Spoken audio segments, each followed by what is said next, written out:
Hello! We are here and we are live for Defenders of Phandelver. Not Defenders of Phandelver, this is Fears and Fortunes. Oh my god, it's been a long day. We are here for Fears and Fortunes. This is episode 6, I believe. Yeah, episode 6 of season 4. We are just trucking through this. Oh my god. Hello everyone, thank you so much for being here. We have an amazing session for you today. A few announcements. First and foremost, huge shout out to the amazing people at Forgotten Adventures. They are the ones who make this entire show possible.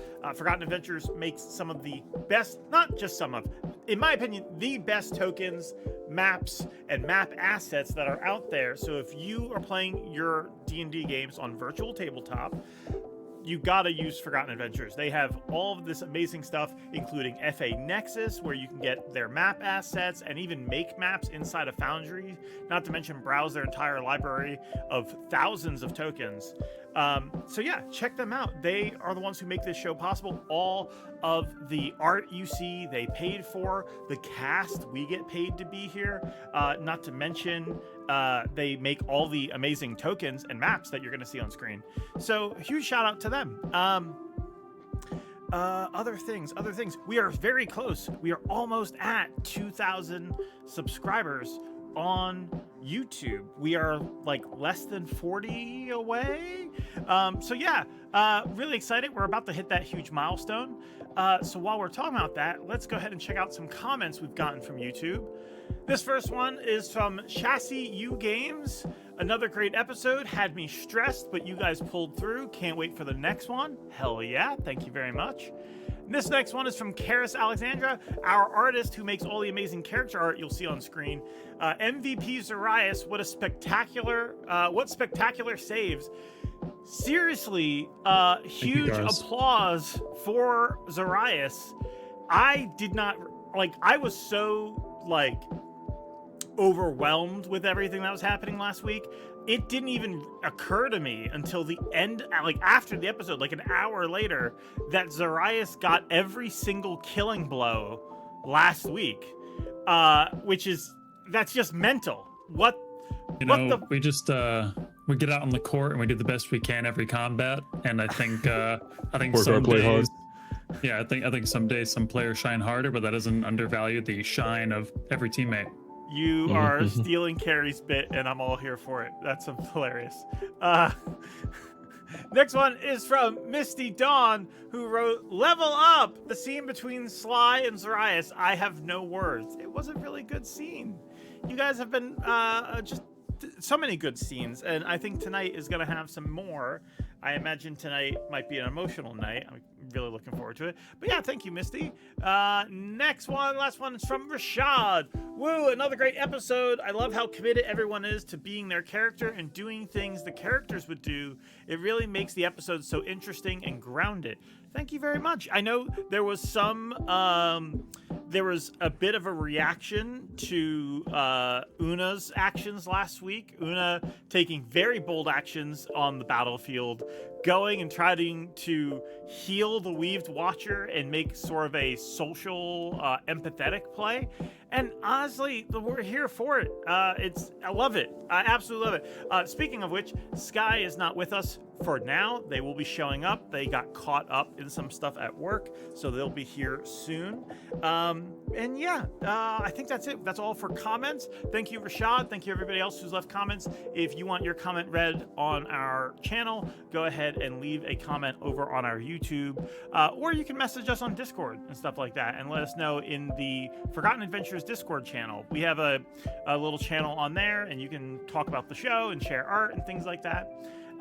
So yeah, let's see. Okay, that's everything for announcements. I'm being reminded of something.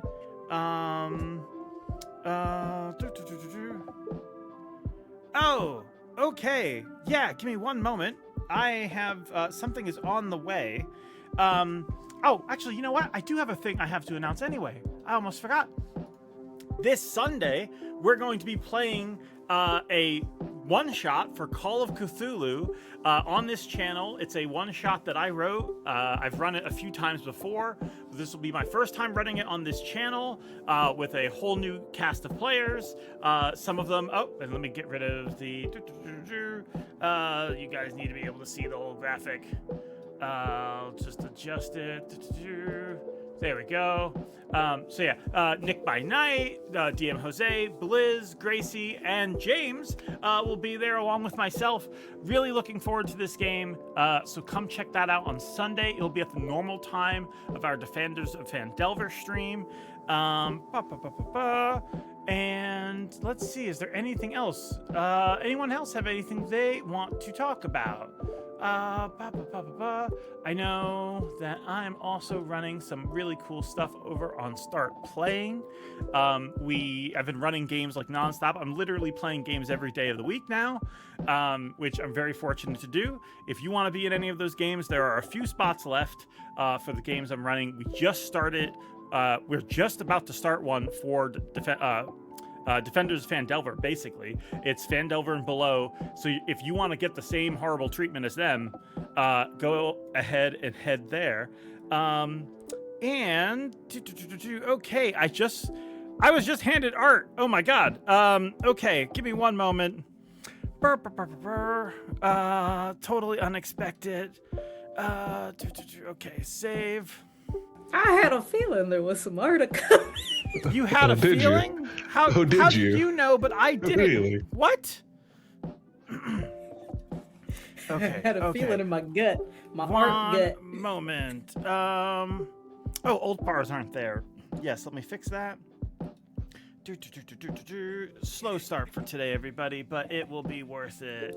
Okay, let's get that art set up so we can all see it. Okay, let's see.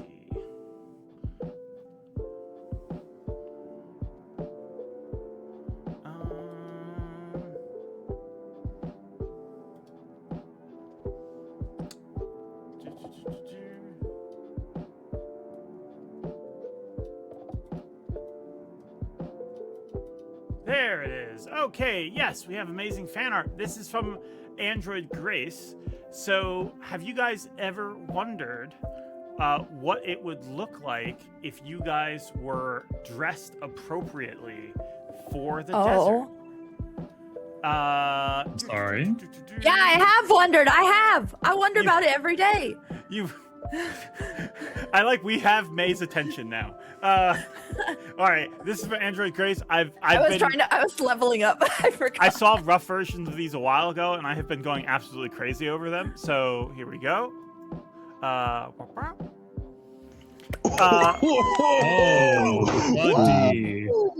Buddy. I absolutely love it. Let's get some zoom ins. Look at Aaron. Oh my god!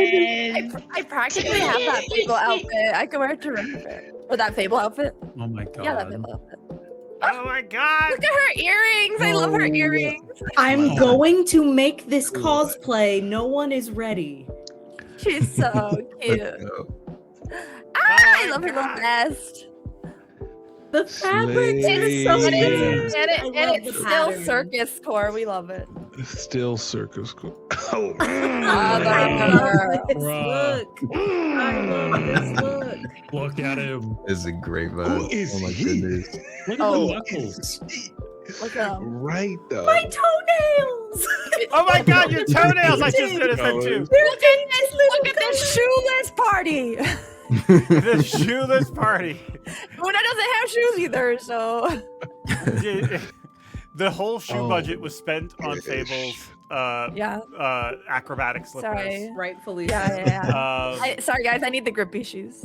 The Ladukas of D&D. Oh my god, these are so good. I'm so excited. Thank you, Grace. Thank you, Grace. These are so great. Oh my god. Oh. You just gotta figure out how to make a dragonborn head. That's all. That's all. Functioning dragonborn head. Yeah, these are so good. Thank you so much. Oh my god, so good. Okay. Okay. What a way to start our show. All right. So with that being done, thank you again, Andrew and Grace. We absolutely love these. Yeah. Oh my God. All right. So now that's my new headcanon for what they look like. Okay. With that, we will go to our intro and we'll be right back and we will be jumping into this episode. So don't go anywhere. We'll be back right after this. Okay. BRB. I'm sad. Content warning. This series has themes of horror, including but not limited to death, gore, trauma, insanity, violence, isolation, manipulation, fire, insects, and more. Some of these themes also involve children. Due to the actual play nature of the show, such themes may appear without warning. Please use discretion when watching live and find trigger warnings in the video description. All players consented to these themes prior to the campaign's start, and post-game check-ins are done every session. Please consider using safety tools if you play with these themes at home. Worry in your mind, fear is how it starts. Unsure of what you'll find, it could tear you apart. You take a leap of chance, you break your mother's oath now. Macabre is the dance, and set free are the ghosts. Will a card save us here? Will it spell out our dooms? Only one thing is clear, we face fears and fortunes.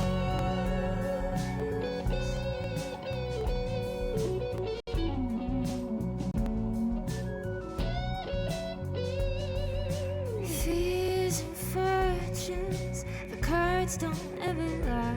There's only 14 ghosts, but a million ways to die.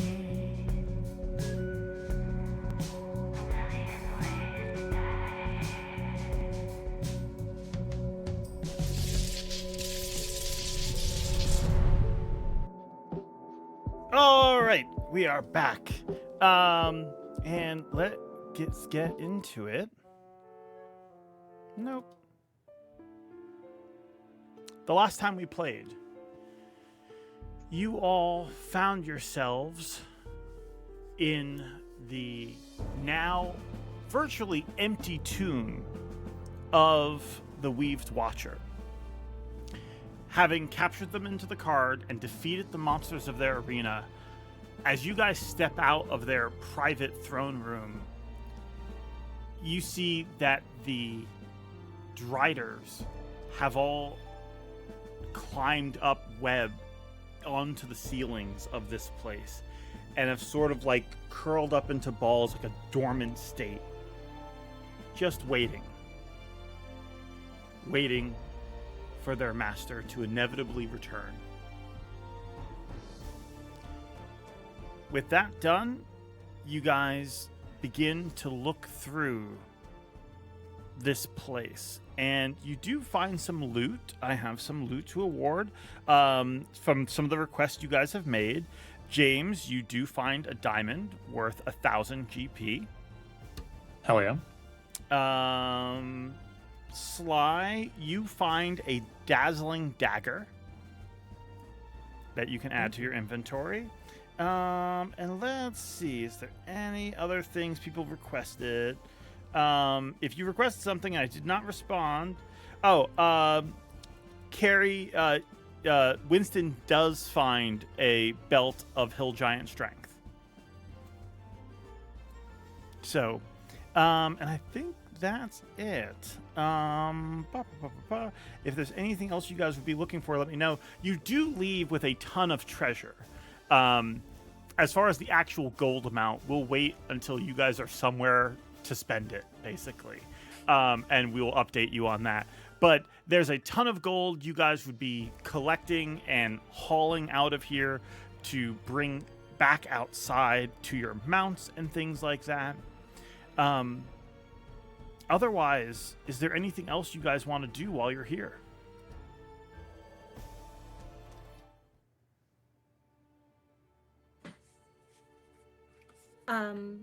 I would like to just check in with my mom because I was a little hulked out when last we spoke, and Zoraius was able to help me out a little bit, and I do want to talk to her now that I'm much more feeling myself.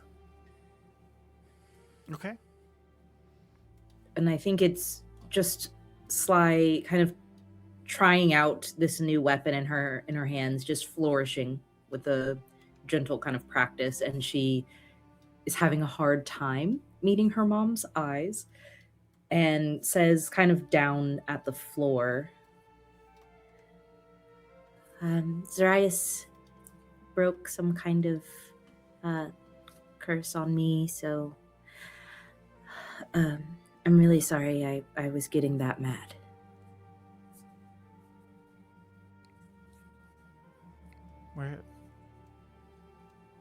Where did you get cursed? I think at a temple back in the city, the desert, the city, beautiful. Okay, where we just came from. Yeah, I think stepping into that weird obelisk, there was a lot going on in there, and a lot of spirits were. It was just a lot, and I think I'm better now. But I'm really sorry if I scared you. And I'm glad you're okay.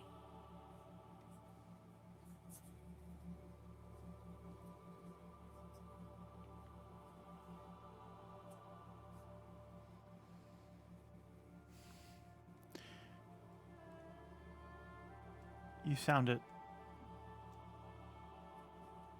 like Mom. My mom. Yeah. I believe you. I don't want to be a seer forever. I just want to fix things that I did wrong. I let these spirits out. I want to get them back in. I don't want to live the life that she led. I still want to help. But I think I can help without being a seer. And I think I can figure out a way to put these spirits to rest. I really think I can do some good, not just like be a hero. I really think, Mom, I think I'm figuring it out. And I know how hard that this must be, with Aaren getting cursed and then me getting cursed and then all of these memories of Mom, and then I'm in danger all the time, and I love you so much. And I have to do this.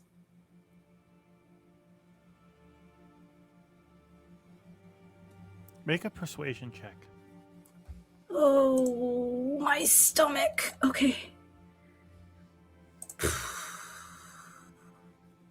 That's a 25, George.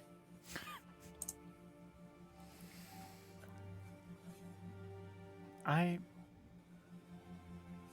believe you. I believe that you're confident that you can do so much good for the world while not being the seer. And sweetie, I've always believed that. That's why I told you not to touch these things.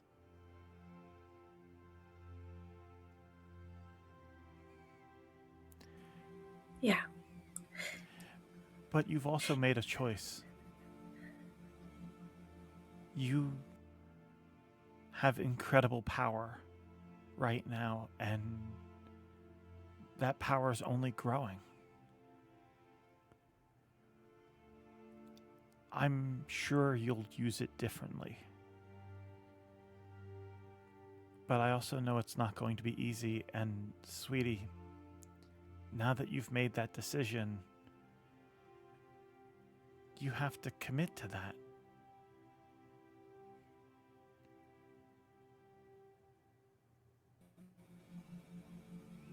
I know. I am.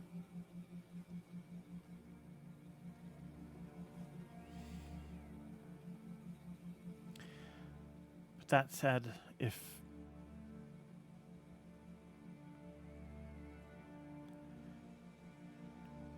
you think it does become too much for you, just remember you have all of us, and she looks among your friends.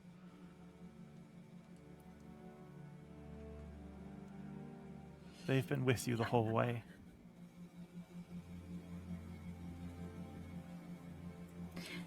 I think that's why I know I can do this.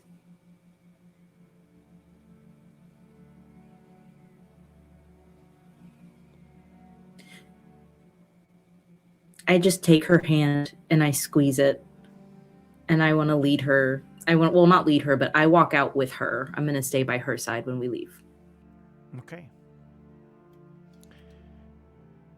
Is there anything anyone else wants to do in the tomb before you guys exit?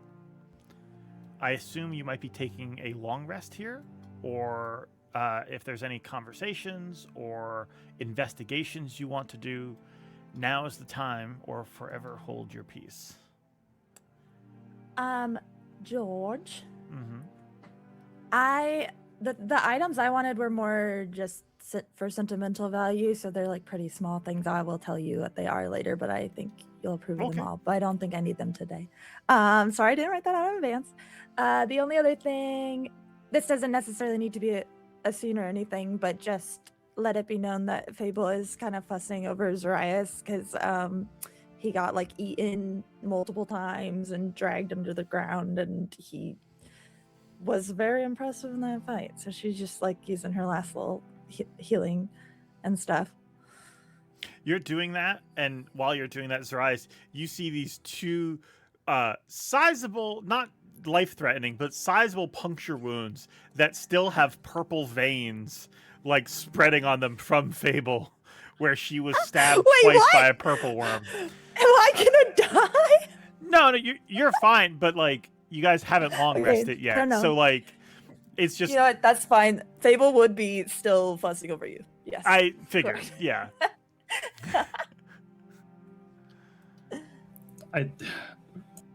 Fable, I don't think you're much fun to talk right now, but let's get some rest and maybe see how we deal in the morning. Yeah, nothing some wine can't fix once we're back in town. I think one of like preparations things that I'm doing long rest wise is I would like to draw in my sketch pad those large tableaus, like as close as I can. I don't think I'm going to be able to come back here for a while, if ever. So I want to make sure that I remember these things. I want to ask Arthur about them later when we get back home, things like that. So I am using my sketch pad as kind of a visual note taker as I go around different parts of the temple. These tiles, I'm taking down the order because I'm now familiar with the symbols. Things like that. Just kind of recording our experience here, kind of similarly to how Aaren and Winston's mom did, but instead of through letters, it is through visual art. Got it. So you're writing all that stuff down. Anything from Aaren or Winston? I'll say Winston is attuning to the belt, but now knowing that his mom never got this far, not knowing exactly what he should be looking for in a room like this, I think would just be kind of like looking around, kind of taking in the experience, but also wondering if there's anything that she would have wanted from a room like this if she had gotten this far. Yeah. You look around and you know your mom liked gold jewelry, mainly because of how it reminded her of your dad. And you look around for something nice like that she would have liked. it's not hard to find. You find a few mementos, bracelets, necklaces, things that the Weaved Watcher had in excess but never really cared for.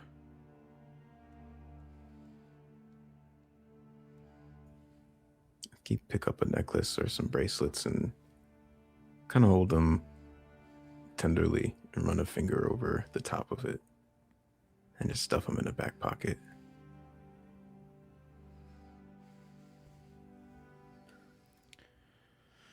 And I'll just stand next to Aaren.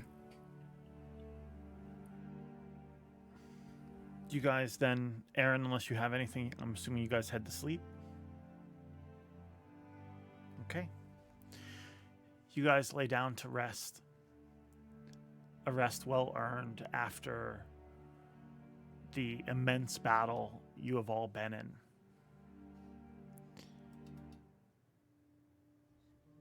It's during that rest that Sly,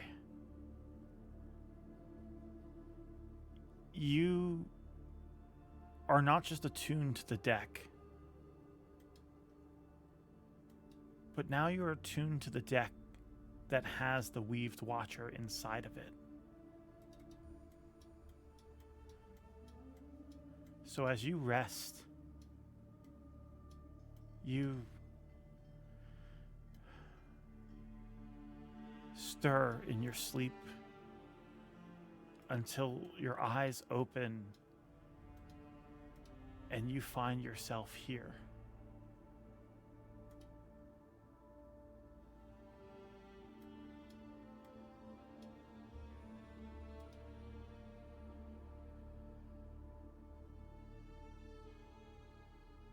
Among trees and twisting branches, among weeds,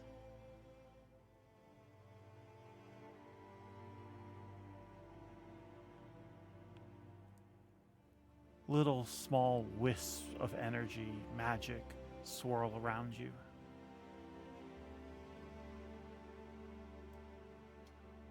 As you explore this place, you see something familiar up ahead. A card.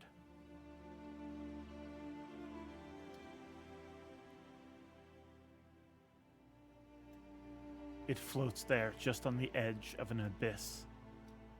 And leading from it, you see a stairway of cards leading upwards.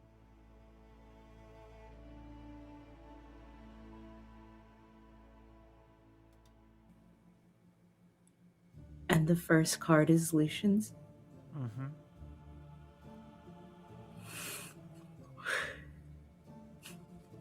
I place my hand on that card to see if it reacts to me at all or if it's stable. Like I'm just trying to get a sense of where I am. It moves, but at your touch, it remains firm. You start to put more weight on it until eventually you can stand on top of it. I begin to climb the card steps one by one, saying each name as I do, remembering how and what me and my friends went through to put each one of these spirits where they couldn't harm anyone. And how Charred much we have Prince. lost in that. Yeah. You walk through the Charred Prince, the Tail Spinner, through the Falling Titan and the Light Eater, climbing your way up. Do any of them stand out to you particularly? I do think the Witness does. Indeed, this is a spirit I have been particularly trying to befriend. So I think, and they've seen almost everything I've seen and more. So I I stop for a moment and look down into his eyes, or they're portrayed to be so frightened or so aware of what he's seeing. As you walk across it, it feels like his eyes watch you as you do. In fact, that feeling of being watched, while unique to this card, it's similar in that each card you pass across comes with it a feeling, a sensation. You begin to recognize them from your time at the temple before you were cursed. You walk across the battle bound and you remember the slaughter of those guards, of the inmates that they recruited. The drowned rebel, how could you forget being in the coffin? The King's mercy and that certain doom, that inescapable threat that they brought with them. The Weaved Watcher and his games. The Bone Collector. One you've come to know very well. And then you come to the blank card. Just before the Pale Rider, you climb up on it like the others, moving across, and you feel nothing. But as you move across, you start to reach for the edge of the next card, when suddenly the card falls out from beneath you. You see you were so close to the end, to completion. When you start to fall, what's that moment like for Sly? What's going through her head? I think for a second, it's that weightlessness of maybe I am floating up because I'm so close. So it's maybe like a drifting feeling. And then it's the immediate fear of, I think, failure. Not completing it, not making it up there, not giving these spirits an ending that she can be proud of and that they can not suffer through. A sinking weight of failure. You let out a gasp of air as you begin to fall, when suddenly a hand reaches out and grabs yours. And you look up and you see the eyes of your grandmother.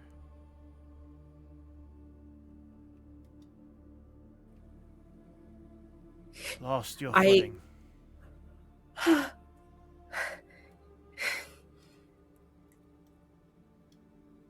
Does she pull me up? She does.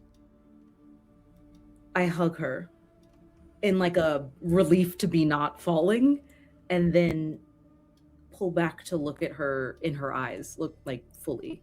Does she look the same as when I last saw her? Yes. Why are you here? Why am I here? You've nearly done it. You've nearly mastered all of them. And she looks back at all the cards you've climbed to get this far.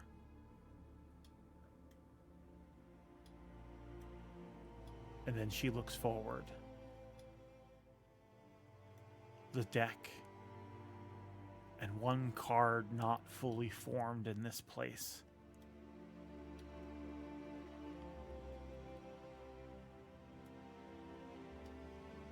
It's just the Lord of Flies, right? That's all that's left. Were it so simple.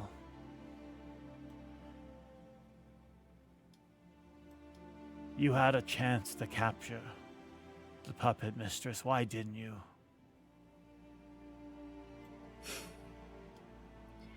They deserved justice and peace and an end that they chose. That's admirable of you.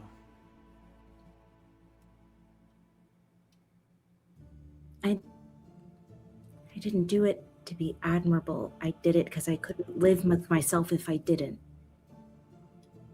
I'm not planning what I do with the cards. I have to follow my heart and what feels right. And what felt right at the puppet mistress was to let them choose.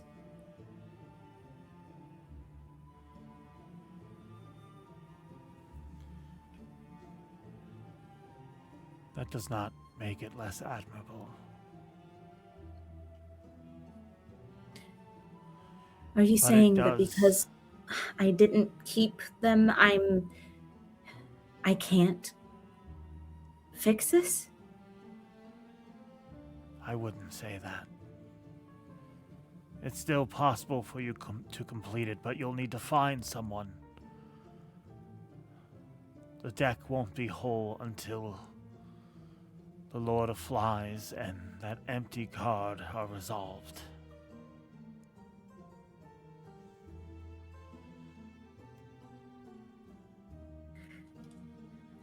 I've already done that. You made me do that. I did. And I can't get him out. And I can't give him rest. And you made me do that. I'm not doing it again.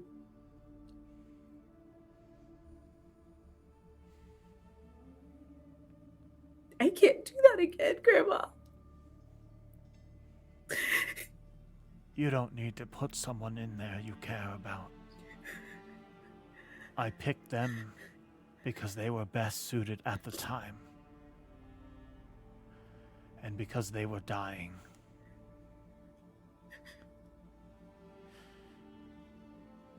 Do you understand the requirements of the card that you've emptied?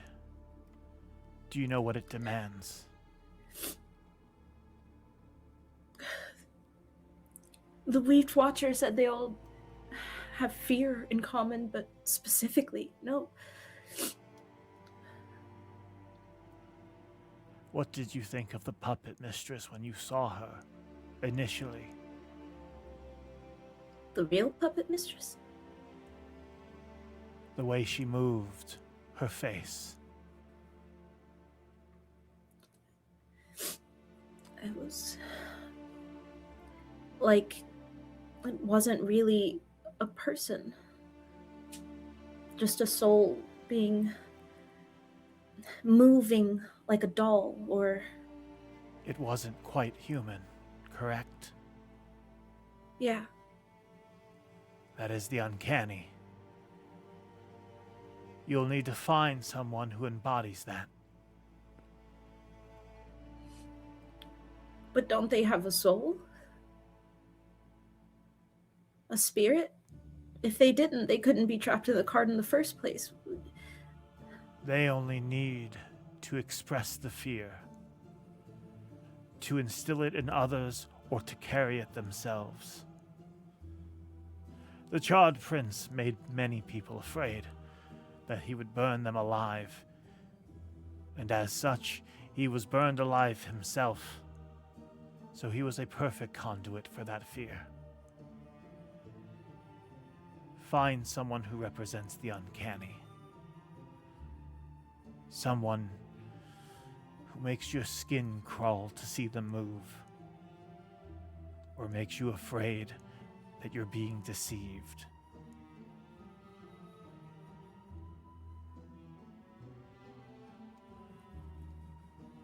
And then I can complete the deck and I can fix it. Yes. Once you do, she turns her attention to the deck ahead of you, glowing with energy that sort of just radiates outward. You feel it beckoning to you. Once you do, the deck will be yours to command, and yours to reshape as you see fit.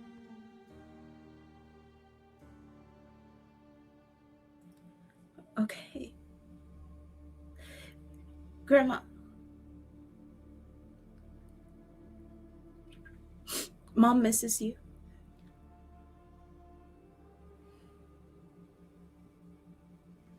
I miss her too.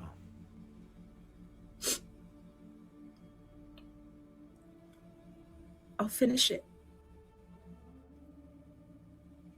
I promise. She puts a hand on your shoulder. I have no doubt. You've come a long way.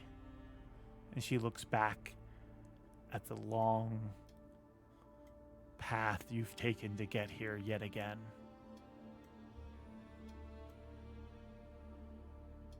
I know it wasn't easy.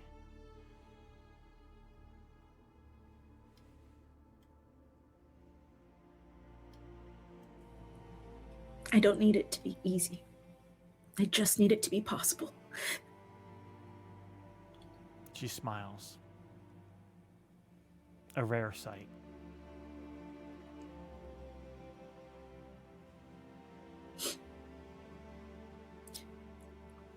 How do I wake up? You just do. And if you have nothing left to ask, or nothing else you want to do, you can just wake up right now. I think the only thing I ask, I have to say something first before I ask, but I have one final question. And it starts with, I blamed you. I blame you for Lucian. And I understand how hard it is to do this.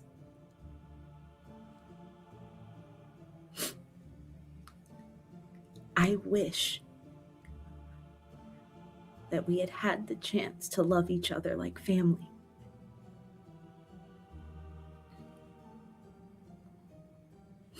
How do I get him out? And she's referring to Lucian. And I think above table, for me, I think the only way to do this would be to get this done, to finish the cards and reshape them in a way that like allows that. But she's desperate and will ask for a cheat code. Of course she will, if it might get her closer to Lucian.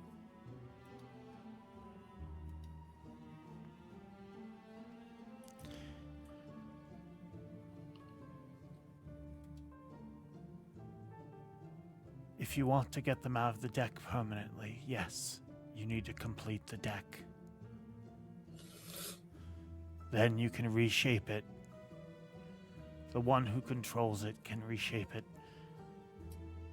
into a wide variety of ways. Free spirits. Change the configuration or the demands of the deck. But if you want him out sooner than that, you need only feel the fear. The thing that ties them there, you must understand it. But that one, perhaps more than any of the others, I don't think you do understand.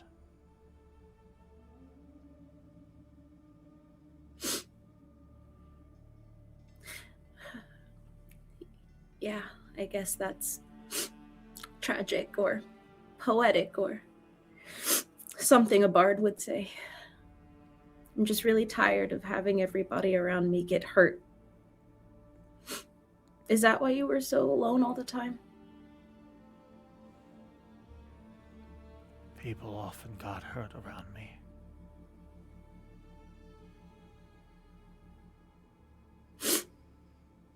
Your deck. You reshaped it to look like this? Some of the design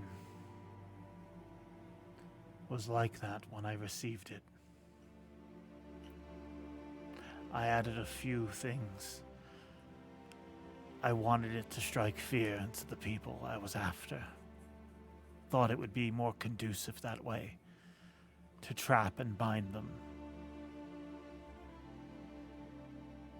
The world was not like it is now back then.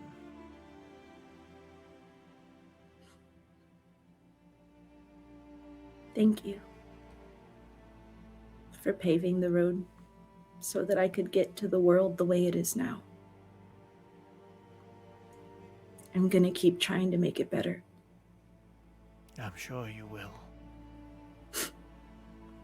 I have to go now. If I don't wake up early, Chomper gets real upset about missing his morning apples. She nods. And she's holding on to her grandmother's hand, and it's like she's trying to like turn as if turning to leave, but it's the last thing she feels is her grandmother's hand as she turns and just realizes that she's like rolling over in bed, waking up. Or not in bed, in a bedroll, I guess. You wake up outside, very similar, one moment. You wake up outside among the ruins of the temple as you guys exit back to the surface, returning once again to the desert.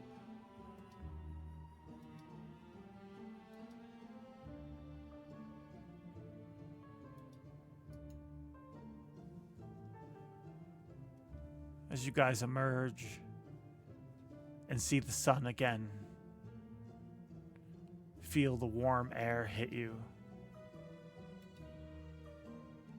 What's next for all of you?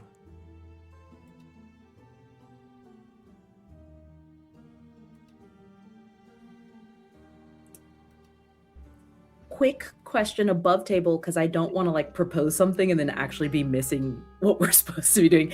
I know that we have Ember Tales for Winston and Aaren that they want to check back in on. Is that correct? Well, That we you have did to wanna return circle the back? item.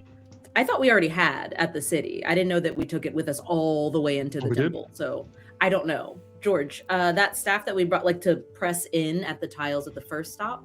If you would have thought you would have needed it, you could have taken it with you. No. I think that's fair to assume, but okay. If not, then yeah, you could have returned it already. I That could be wanted already it returned taken as care soon of. as possible, and I'm pretty sure I did state that it was sent back because I didn't want to come after us into the desert if things took too long. That's fair. So, okay, great. Then I have nothing immediate.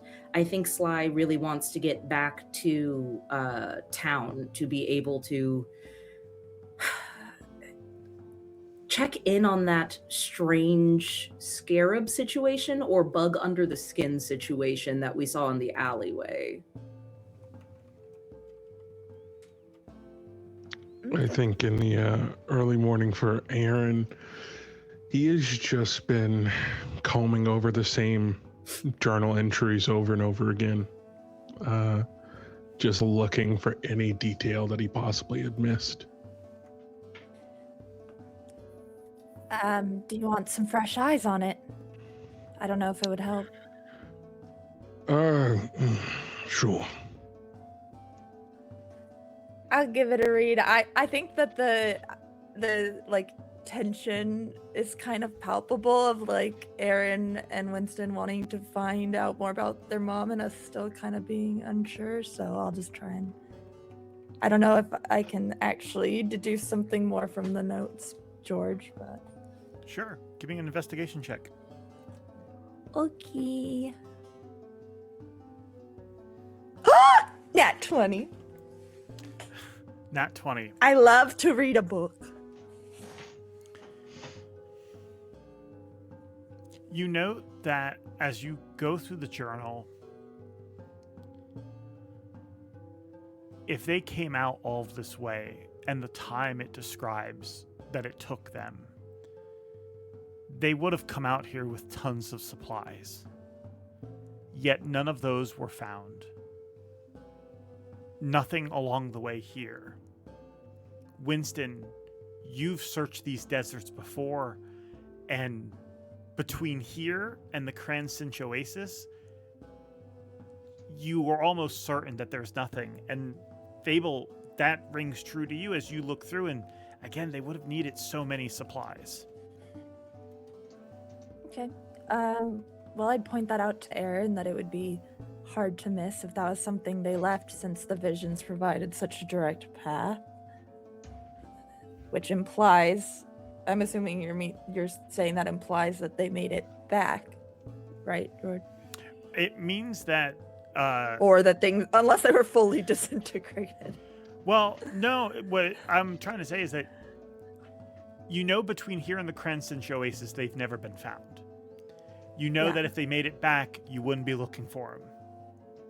So then the question is, where could they have gone? With that many supplies, they had to have gone somewhere. Right. Is the perverted Sphinx still out there? It is back to stone. Okay. Could have asked a couple questions. Meta. All right. That killed me. I think I have something I'd like to do. I'd like to seeing both Aaren and Fable like putting their heads together over these journal entries. I would like to, away from them, pull Arthur out and immediately go, shh, can you go over there and be helpful, but not scary, not spooky? Just, they're looking at some journal entries, and I think they could use your help. And I would like to use the legend lore from Arthur for him to kind of like go over there and check out to see if there's any cities close by where people would go get supplies, or port towns or trails that we're missing or not seeing because of where we are. We don't know the area, anything like that, based on the journal entries, that the extra ones that we found. Okay, yeah. They float over. They listen for a while very patiently as everyone's like investigating. They float over to you. Seer, I feel like it might be rude to tell them. Okay, then you tell me, and then I'll break the news very sly-like, and they'll be fine. I just, categorically speaking, I don't think this counts as legendary. It doesn't? We just found like this whole temple, like there has to be... That's all very legendary, very legendary. Goes back a long way. Their family are more run-of-the-mill. I would say rare, maybe very rare, not legendary.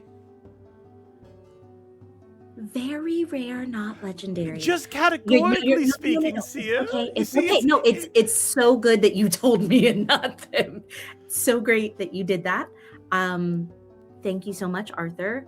It's kind of hot and bright out here. How you doing? Big open spaces. Quite all right. Did you find the Weaved Watcher? I did.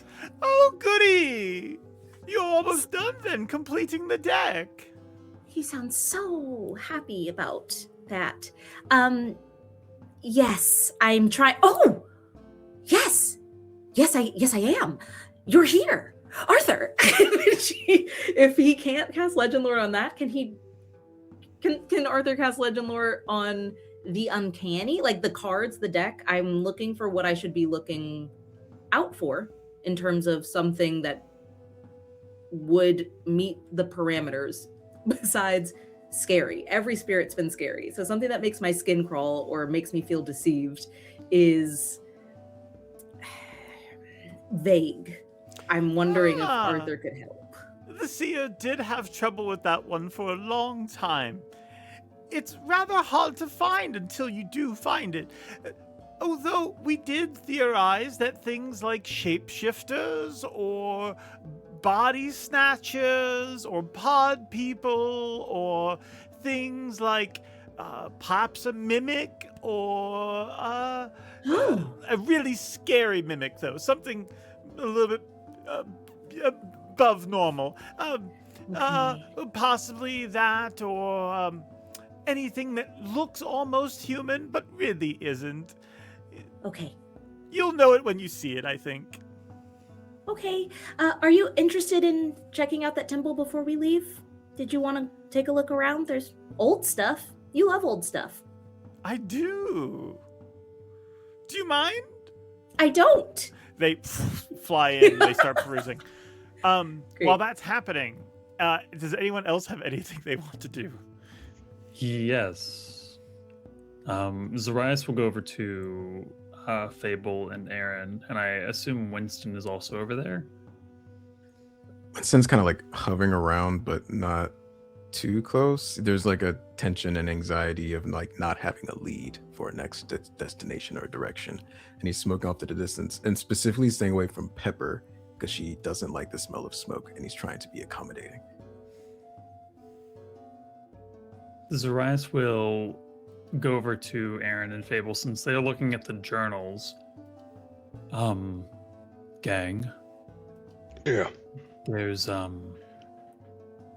something I would like to try if you are down for a little experiment. No, I'm not going to waterboard you. Oh. No, What? no waterboarding this time. Waterboarding. Just another idea he had. Never mind. Why would you waterboard Zoraius in the desert? I didn't, if it helps. It was wine, Aaren. It was wine. I could perhaps try to find your mother through other magical means. I've never done it but once when we tracked down Piltridge. As long as it wouldn't put you in more hot water with your patron. I don't believe their power is what I'm drawing upon for this, so it should be fine. Sure. Appreciate it. Could I borrow the photo? I take it and I just begin to examine it. I like sit down on the ground and close my eyes, and I try to take myself back to the feeling in the temple, the Watchers temple where we originally got those extra abilities. I'm going to try to cast Scrying on their mother. This would require, normally a target would make the save to resist something like this. This, you are trying to find something that you know a good amount about. You have a photo. That's going to help a lot. But at the same time, it is something like a large area to search. A lot of time has passed. So I will say go ahead and roll a wisdom saving throw. The DC is reduced due to you having a picture and the knowledge of the journal. Okay. And you get a +1 from my paladin aura. And you get a bardic inspiration as I put my claws on your shoulder. The rulebook legally can't give me a -1 because of my 9 charisma. Alrighty. I got bardic and a +1 wisdom save. That is going to be 23. 23. Oh my god. Zoraius, for a moment, closes their eyes after staring at the photo as they hold it in their hand. Suddenly, their eyes open, and they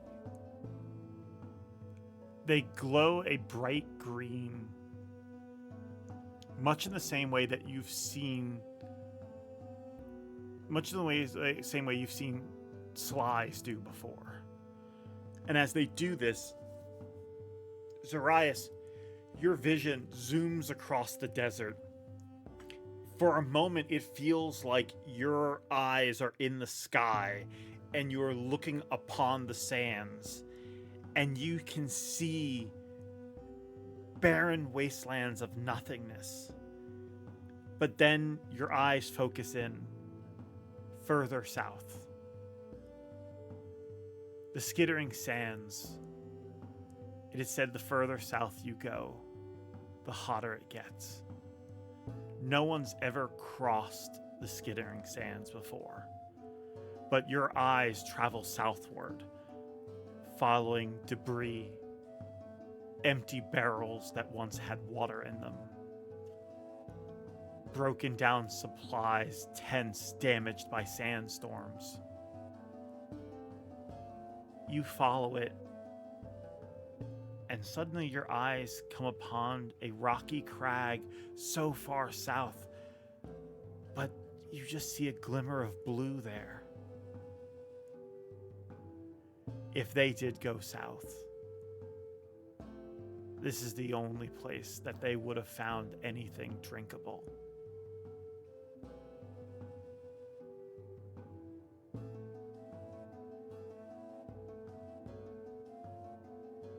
And that's everything? Yes.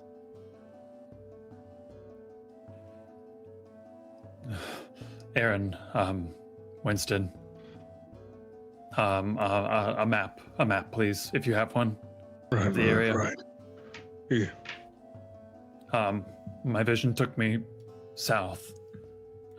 This place here, the Skittering Sands. Do you know it? Yeah. Technically, you're in the Skittering Sands now, but it keeps going south. So Again, further no one's south. crossed it before. Further south, there's a small hint of blue. If they are anywhere, it's here. All right. And immediately MaeLeFay flies up and starts scouting south, and then he summons his steed, and Aaron begins to mount up. How long? It's a journey. How long? Could I guesstimate that? You think probably 3 days. I would guess 3 days. But what if they're stuck there? What if they expended all of their resources and now they can't get back? How many supplies were we able to gather from the temple? Maybe we could be that rescue for them. Maybe it's an oasis. Maybe there's something magical. We at least need to try. Byron could rest and teleport people one by one over the course of a couple of days if need be. At least to scout ahead. We could make it there together. A few of us go. I have a sending stone, and your mother has one as well. We can start teleporting people, but I don't want us to run the risk of running low on supplies. Agreed.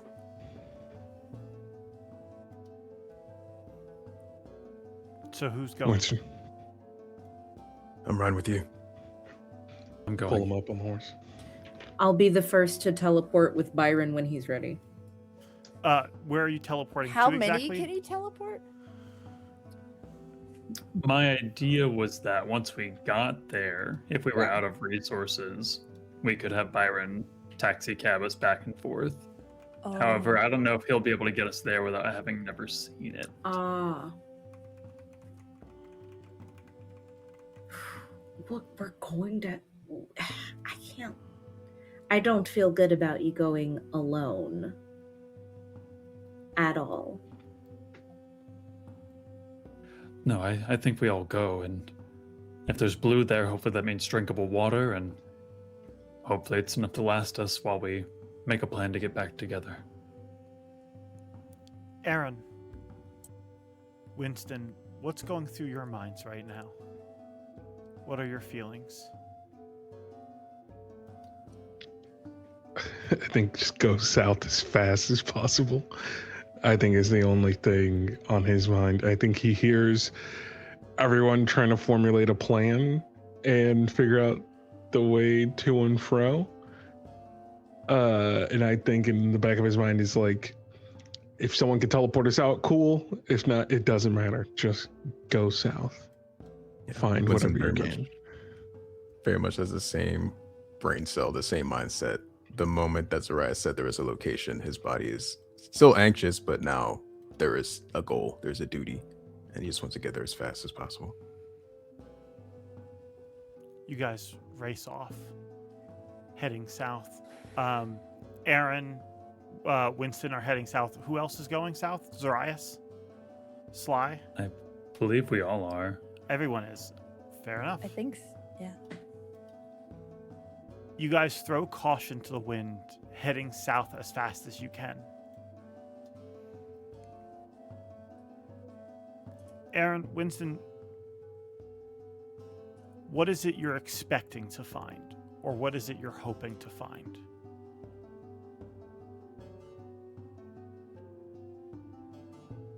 I think just the end of this story. Yeah, just an answer. Hopefully a final page to the book, but maybe closure as well. Sly, their never-ending optimism. They might be a way to save them. There might be something magical there. But in both your minds, you've made peace with it. Answers is what we need now. As you guys ride out there, I think now is a good time for us to take a brief break. And when we come back, we will arrive and hop into things. So don't go anywhere. We'll be back with answers just after this. We'll be gone for just 10 minutes. So be right back. All right. BRB.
Every month, Forgotten Adventure releases new content for use on your online D&D games. Let's see what they've released this month. Do you want to make a wish? Thankfully, FA has you covered with the brand new Dao and Jin tokens that they just released. Or, if you're more of a Last Wish fan, we also have this new Witcher-inspired token, the Leshen. I personally have one wish. Can we get a level up? But that's not all. They also just released their Kobold Adversary pack, and I mean, look at how cute and expendable these guys are. Or cute and deadly. It depends on if you're fighting Tucker's kobolds. They also released 2 Feywild Seasonal Elf tokens, which go amazing with a new map from FA Battle Maps, the Feywild Throne, a gorgeous locale for you to finally fight that tricky Archfey patron of yours. FA Battle Maps has also released a new flexible cave gallery map for you to customize for your next encounter. Is it a monster's nest, a smuggler's den, a hidden lake? You decide. They also just released Skull Gate, the perfect map for welcoming your players to hell. Just what the Defenders of Phandelver needed. Wait, what? And when it comes to assets, they released a ton of desert-themed assets. How many was that exactly? Let me count. Over 1,300. I can't count that high. And you can use all of those assets in Foundry via the FA Nexus, which just got updated to version 0.3 and now has a layer manager, not to mention updated pathing, an elevation tool, and a scatterbrush. FA released all of that this month, and we're only getting started for the year. Be sure to follow us on socials to keep up to date on the latest releases, and to keep tabs on our stream campaigns like Defenders of Fandelver or Fears and Fortunes on twitch.tv/Forgotten Adventures for you to see all of our wonderful assets in action.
Stranger. Sly. Hi. Yep. I'm scared. I'm really scared. Hi. Are you... Where? You can feel her heartbeat, like on your hip bone, just thrumming. She is terrified. Sly, are you okay? I'm not strong. I'm not strong. I'm gonna lose them. I'm gonna lose everybody. I'm not strong. I need to be stronger. I need to be stronger. I need to be stronger. Sly, look at me. They're gonna tear me apart. They're gonna tear me apart. And I'm gonna Sly. shove Zoraius. Wait, Sly.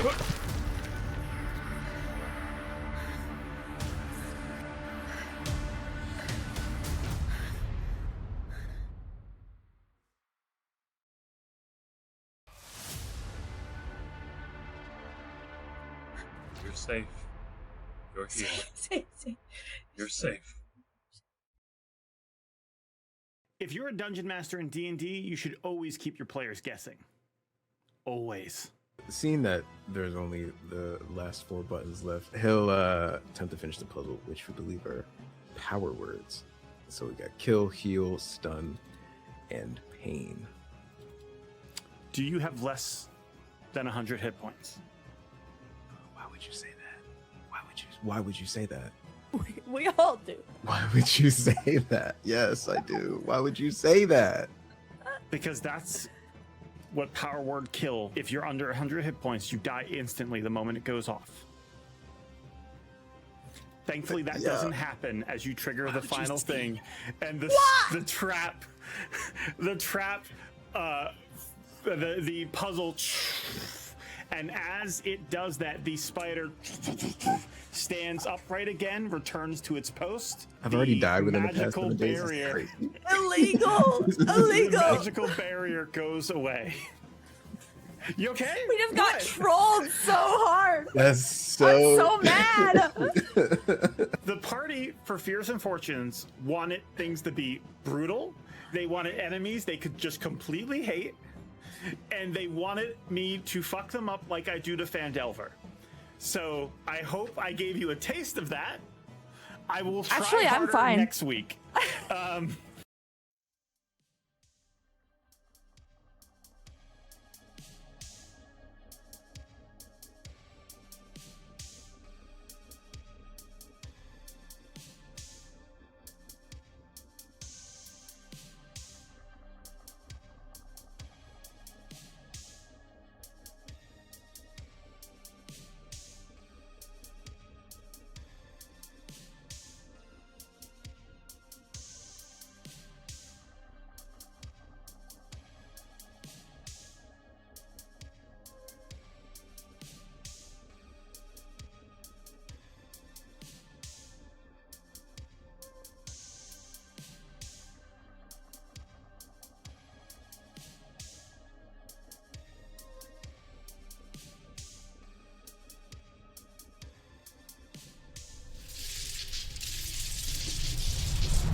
We return, and you guys find yourselves here as you make it over a ridge.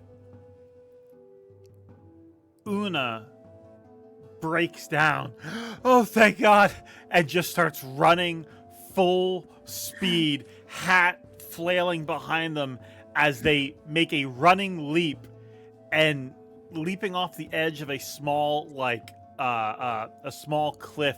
You hear a splash, but with that splash, a loud thud as they hit to water that was not anywhere near as deep as they may have thought it was. As you guys find yourselves here. By the way, this was 3 days you guys traveled to get here. But you find yourself here. Ow.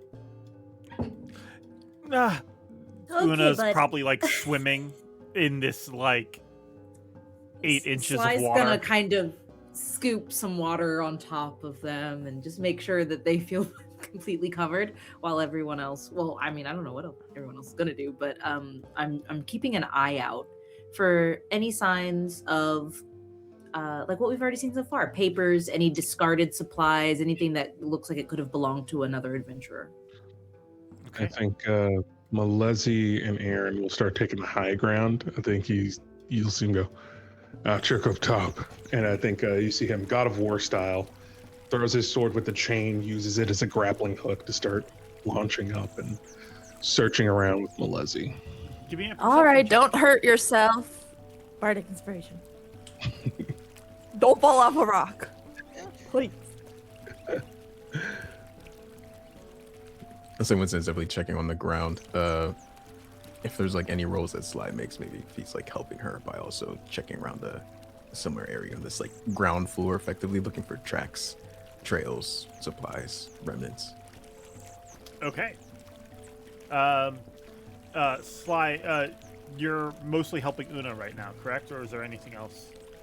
Oh, that was just as soon as we got there, immediately after, a couple of handfuls of water, she's going to get up and start looking around for those signs. Okay. Investigating, actually.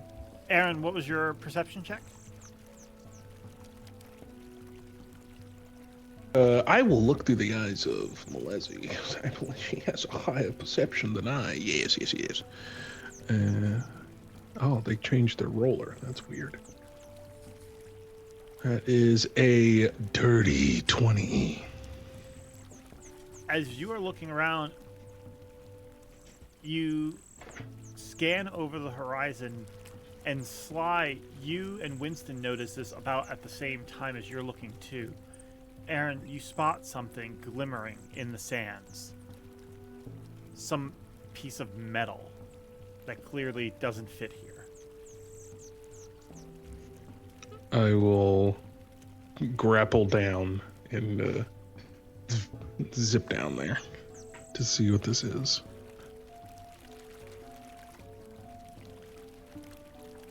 You I'm say we guessing- see that around the same time? Yeah. Okay, yeah. If there's an easy way to climb up, if it's not too steep, or if I gotta walk around, I'll meet up with Aaron. I think he'll throw his sword down so that everyone can climb the chain, and he'll hold the weight. And pull You people up. guys get there and start digging through the sand. As you brush it away, you see just a single metal plate, and then beneath it, bone.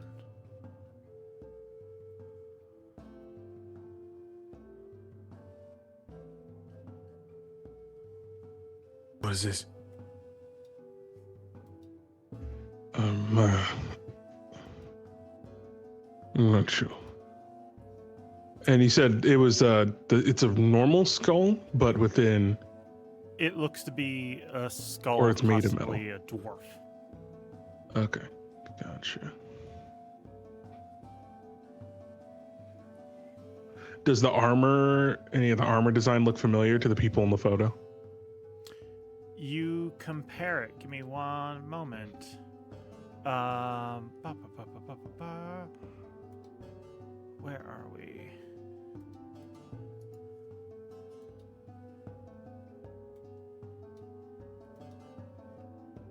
Looking at it, it does look familiar.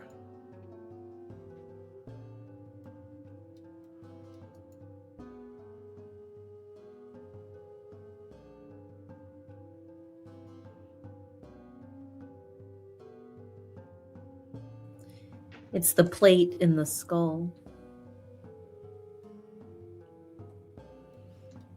Yeah. That seems oddly familiar to Sly. I think that's what she points out loud, and remarks, and kind of covers her mouth a little bit, knowing that that's the first bad sign, but also the first answer. When I look at the photo again, what items did my mom have? In the photo, the one thing you recognize is her axe. Beyond that, she mostly wore fabrics, things that would probably be hard to find. And Aaron will cast Locate Object on the axe. You do. Winston, are you doing anything? Sly would probably see Winston's agitation ramp up. And I think as Aaron is starting to cast that spell, he's not being disrespectful to the remains of this person, but is like walking around it and then going deeper, or about to go deeper into the cave to continue the look, seeing this, like Meadow said very succinctly, the first answer. Winston, give me a survival check as you look around. And Aaron, you start following your locate object. And you feel it pulling you towards this crack in the rocks. It's a 27, George. Winston, as you follow Aaron, you can spot wyvern tracks in the area.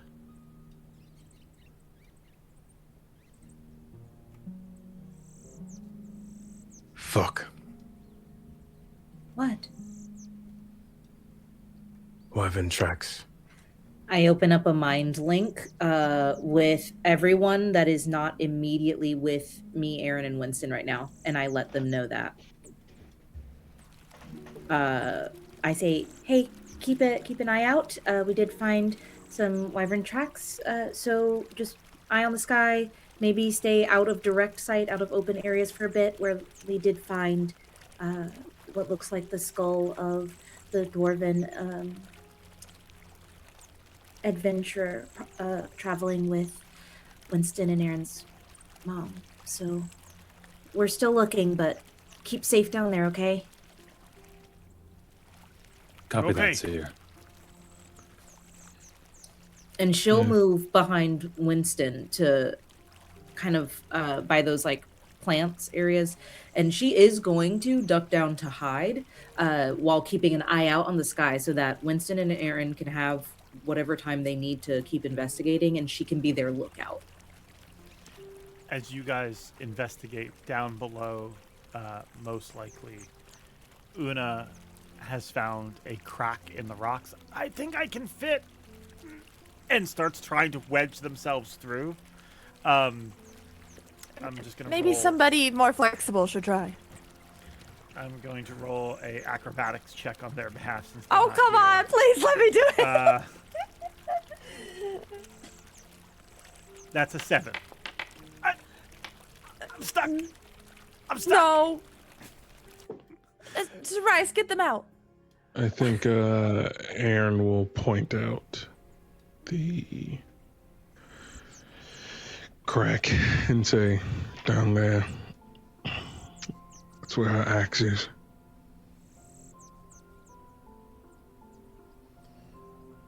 Okay. George, were the tracks fresh? You saw old ones mostly, but you have seen a few that look like they might be fresh. It's hard to say, but I think Winston's hand hovers over his one of his axes, but he continues to survey the area. And there's no way I fit down there. But there's gotta be another way through. you Another probably way could through. fit. Lift the rocks. Oh, we probably could fit then. Yeah. I know it looks like there's rocks here, but that's like much further down that space. Oh, okay. And I guess then would peek down that hole. I think one, see if there's any sort of like light down there for starters, but I got it. Yeah. And I think he will. What can he do? I think Aaren will cast light on his blade, put it on the chain, and then dangle it down there, and then send MaeLeFay through there to peer inside. And just Down below, there's lots down there, but nothing hostile. Nothing that you can see that's living.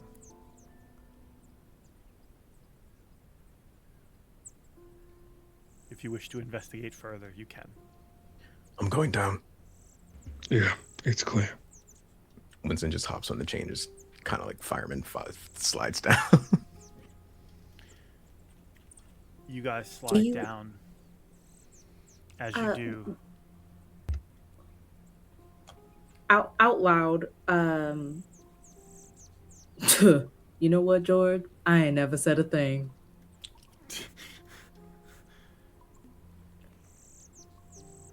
you guys find a cavern filled with refuge. The body of a few poor souls who must have traveled south recently. Largely, there's animal bones, but among them you see some belongings of humans or other humanoids. You see in the corners there's some nests, though the eggs that are in them look old, possibly ripening. The stench is horrible. But there's a lot to look around at. I just followed towards the X. Elsewhere, Una and crew, you finally make your way through, falling further into more water, which Una rejoices in. If you wish to follow, you Oh, wonderful. That's true. If you guys don't want to follow, you do not have Is it like deeper than waist height? to. Or, No, this is like waist deep. like you water. can walk. Oh, Yeah. Okay. Oh, We'll dry out fast. yeah. I'll get I'll get your back if you get mine later. Sure, if you wanted to be waterboarded again, it's right here, so. Not now, Fable. You guys start making your way through. What would you guys like to do? Again, I just follow the locate object towards the axe. It's not hard to find.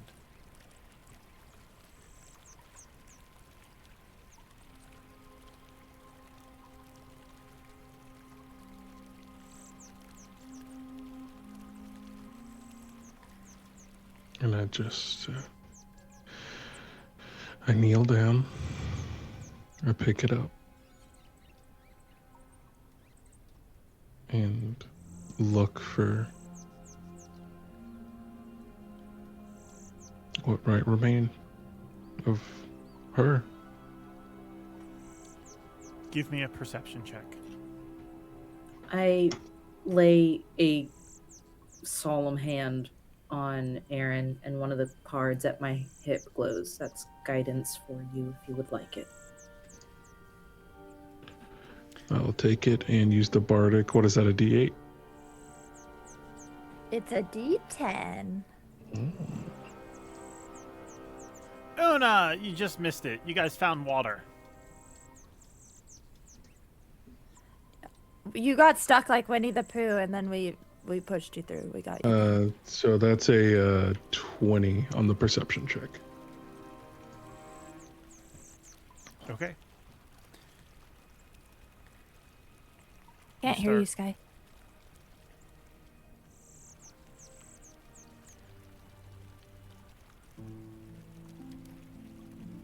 You start searching through the refuge. It's hard to find any bones or anything that for certain you can claim as hers, other than the axe, which you can feel magic on. And then shifting through things, you find 2 more objects: a necklace with a small gold locket and a rusty iron flask. What? Hi, we can hear you.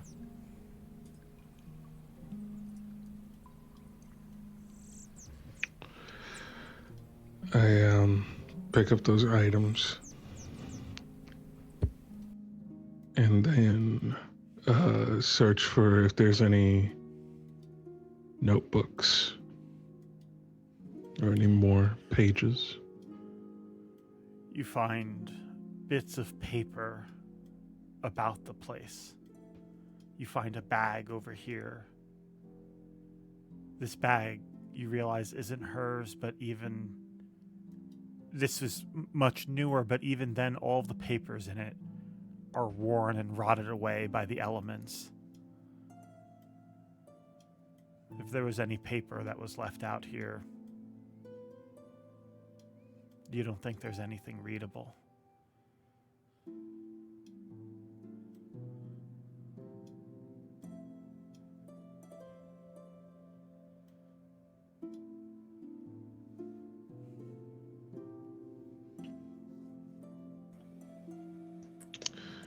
Unless there's anything else that's notable from that check, I think Aaron's going to start walking out the cave. You turn dejected, you're holding the axe, the necklace, and you start to walk, and as you get here, you're just sort of like fumbling with your hands, like keeping yourself occupied as you walk out, and you take the cap off the iron flask,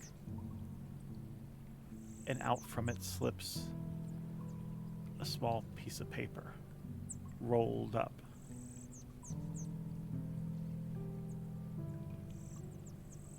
You pull it and drop the rusty flask to the ground.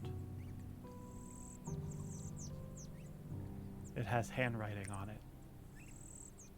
Preserved all this time in the flask. By someone you think who would know the effects that the elements can have on written text.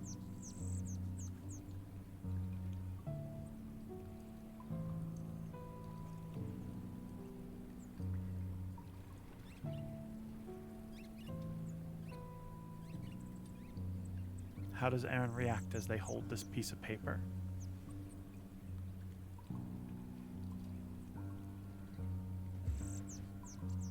I think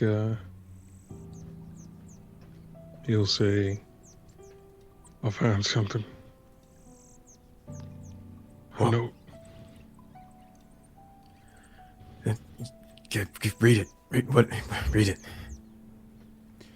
I'm gonna put it up on screen, but first I'm putting it in the handouts chat, if you'd like to read it. Yep.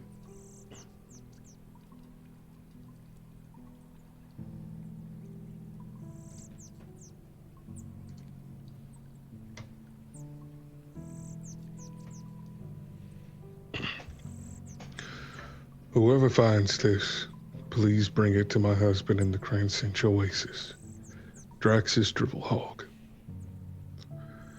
Draxus, I am so sorry. I made a mistake in coming here. I wanted to find adventure. I wanted to make a name for myself. I wanted so much from the world, but I had everything I needed all at home. I never should have taken this risk, and for that, I am so dearly sorry. I found the lost tomb of Lilith, but we were no match for the arena that awaits inside. We lost Treewell, and while we were spared our lives, we returned to the desert with blood-stained maps and harsh sandstorms waiting for us. By the time we realized we had gone in the wrong direction, it was too late. To my beloved Aaren, Siren, Yola, and Winston,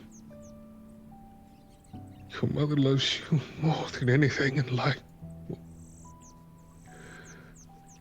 Your mother loves you more than anything life has offered. Know that you are my greatest accomplishment, and my greatest failure is not being able to see the wonderful people you will become. Do not let my passing bring you grief or fear to explore the world for yourselves. But let it be a reminder to love the family that you have, and to never let the love in your heart for them go unspoken or unseen. Be there for each of them where I have failed to be, and know my love for you stretches across the sands and the veil between. Arendelle Dribblehog.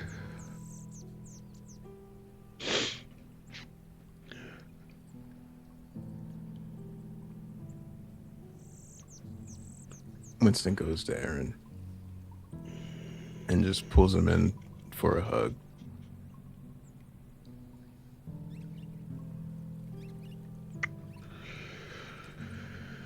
Thank you for coming out here. Of course. I'm sorry I didn't come back sooner. I'm sorry. It's not your fault. You did what you thought best. It's and the tears start to flow through his face as well. Even though we didn't hear her say it, at least we have lived lives of adventure. Sure did. Dribblehog's all over now. All over the world. Damn right. This is a shitty end. Let's give her a proper burial. Yeah. Proper ceremony. At hearing that word, Sly, in the mental link that she's established with Una, says, do you know how to do a ceremony for someone's last rites? Water. What? Sorry, Sly. Yes. Why? Are you? Don't tell me. Are you? In your mind, you hear, we're going to lay their mother to rest. There's a pause. You hear this. You. Immediately, Una says, "The second you need me, I will be ready. Do you want me to come to you?"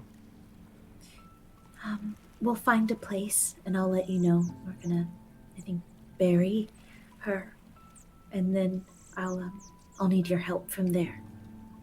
I'm so sorry, Sly. Are you saying you're going to carry the? I sincerely hope that I could be of more help, and if you're okay with it, I can head there now. I mean, this oasis can wait. It's going to take a few minutes, and it might be best for Aaren and Winston to do this part for them. It's been a long time coming to get here, so... I didn't think that this was going to be the, how do you say, final moment of our journey. I will work on that. But I will prepare this ceremony, and the second that you are back, I will be ready. And I won't be odd. I like you, Odd. Cahoots. Well, that is quite odd to discuss, because I don't know if I should be more odd or less odd in the right. You know what? I will be right here in this water waiting for you. And then Sly also updates Zoraius and Fable on what's going on and what's been found and the plan. I know they're kind of in like a fragile, clearly this is not an empty cave. So, but still, we're gonna kind of hunker down and get this done.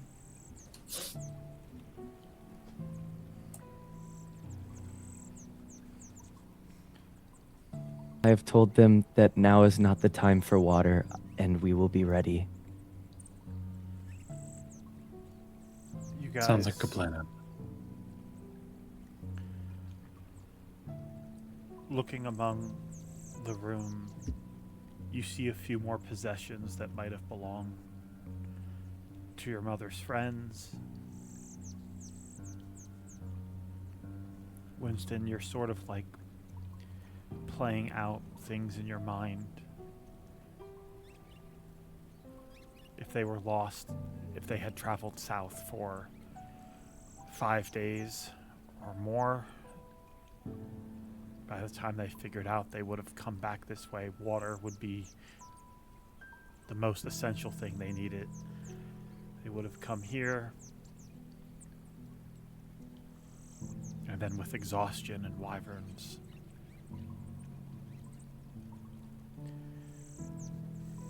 looking around the room, other than the few items you can find, there are so many remains, and it's impossible to know for sure. That said, if you guys want to do a burial, how would you like to do that?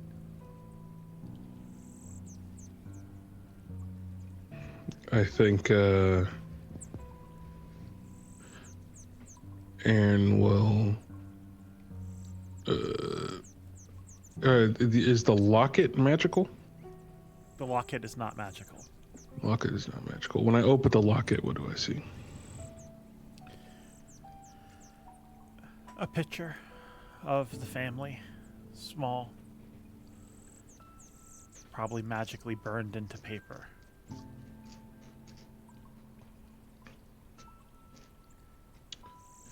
I think if it's possible, I'd remove the picture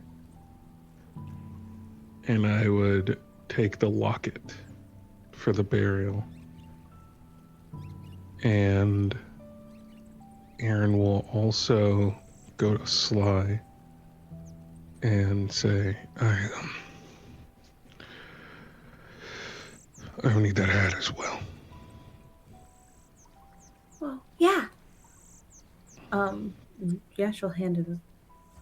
So I think he takes their father's hat and his mother's locket, and that's what will be buried.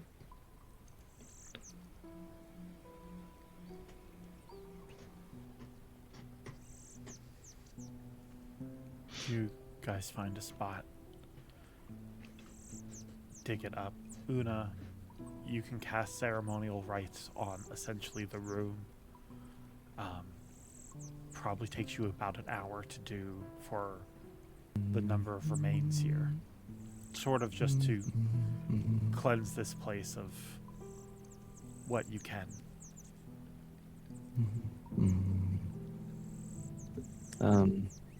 Yeah, go ahead. Fable will offer to play some music if you'd like. Sing us home.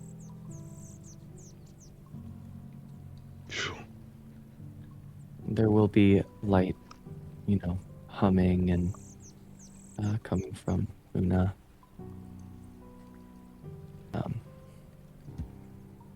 The only thing of note that is different when you come back to, because this is a room, right? This is a different room.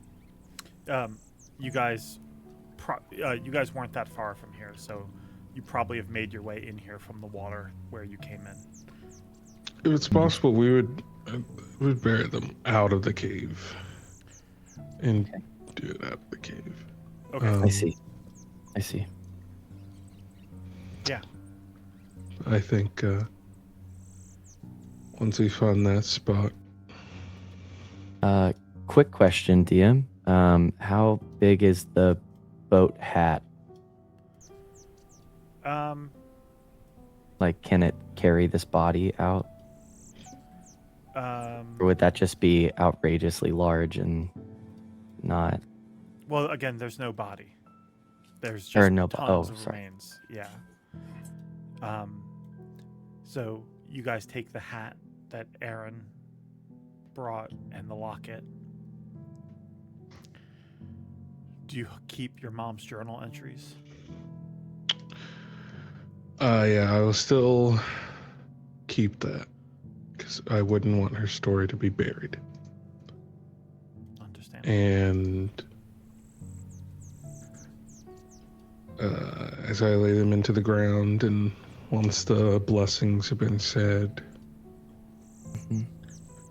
I think Aaron. May I? Sure. Una takes the water that surrounds their body, now fresh, and pats the back of Winston with both hands and lifts their hands over, and you see this like light glimmer, almost like some sort of like shine that you would see in water, and this light water veil comes around both you and goes over to Daniel, and I put that same veil under you, so that there's like some sort of like more connection and union in this tragedy, as Una takes the remainder of that after connecting you both and expands that water into a big bubble. This might be odd, but I'm hoping that this is cute, as it collectively like soaks up as you cry. The tears like running down your face fall onto not the ground but inside of this bubble as it lifts just like the same way that Una's water is taken off of you, lifts up above, and I would like to send like this bubble of prayer, kind of like a balloon that you would light in memory, and pushing it up into the sky for them, if I could flavor it that way. Yeah. Winston's still in the depths of grief. Will really appreciate the gesture, but the only words he can muster at the moment, in Elvish, he'll say, "Thank you," and continue to look at where they buried the remains. The honor is mine. Thank you. I think They bow his their head. last words, Aaren will just say, "The role of a parent is to carve a path, but it's not one made of gold, paved in perfection. It's a path made by all the steps that you take. All the right ones and all the wrong ones. When I look at the path of our parents, I see one of love, joy, adventure,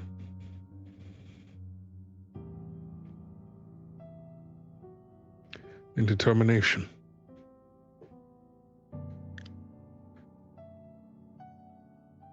Even then, it doesn't do much to fill the void. Answers don't fill the void, they just simply give shape to the hole of grief that's been dug deep inside your heart. And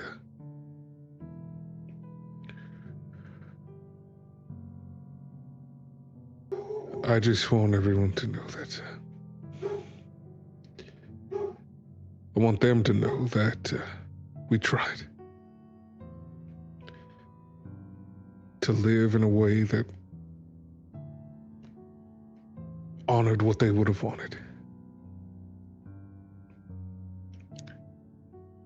That the children were free. And that they could carve their own path.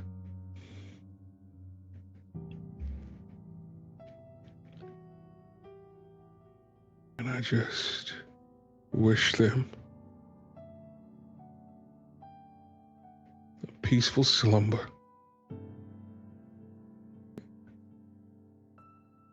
And a beautiful reunion in what comes after.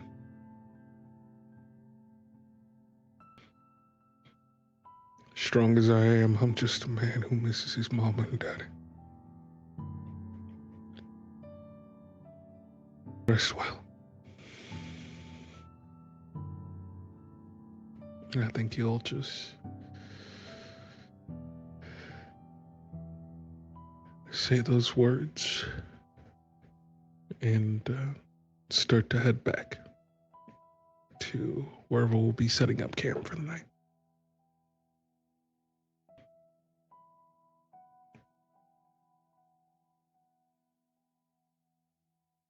You guys set up camp, and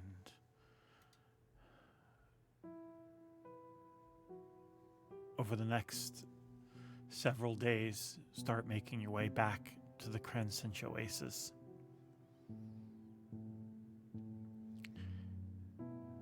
Putting this place far behind you. During that trip, or in the days that immediately follow, is there anything anyone wants to say or do?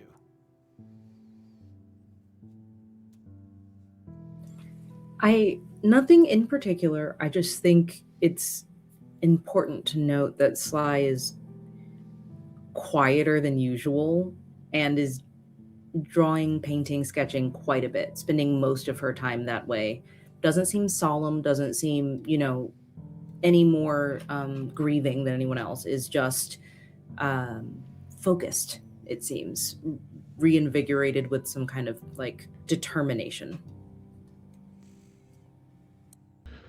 I think silently over one of the nights, I will hand the hand axe and the flask over to Winston. You sure? I'm sure.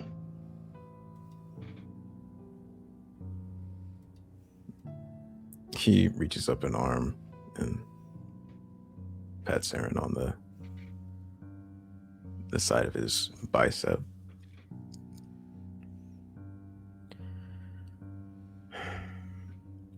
We close the book on our story, but it's not really over, is it? The story. We're still here. The Triple Hog legacy lives on. You and Sly, not by last name, but this is just the chapter. Yeah.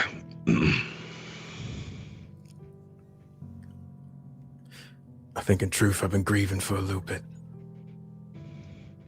Yeah. Before these journals, before those trials and that fucking mummy. I think parts of me were grieving the whole way. It still doesn't make it easier. No, it doesn't.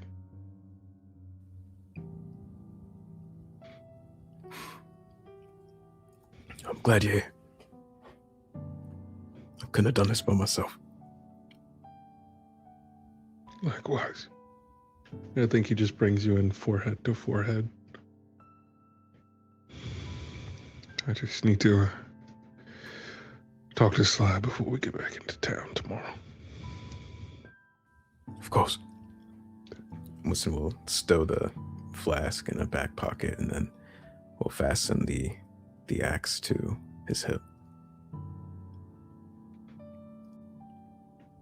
And I think in the quiet, Aaren will approach Sly. Mind if we catch up? Sure. And she closes her sketchbook, not in like a hurriedly way. She just wants you to know that you have her full attention. The other day I did that ceremony with you. Yeah? The coming of age. Yeah? I did that because I've taught you everything I know.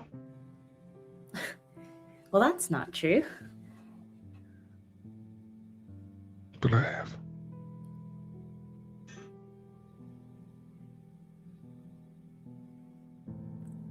Okay. Even when I wasn't focused the way I should be, and there for you the way I should have been, back in those tombs, you still made the right choice. Dealing with the curse, dealing with the weaved watcher.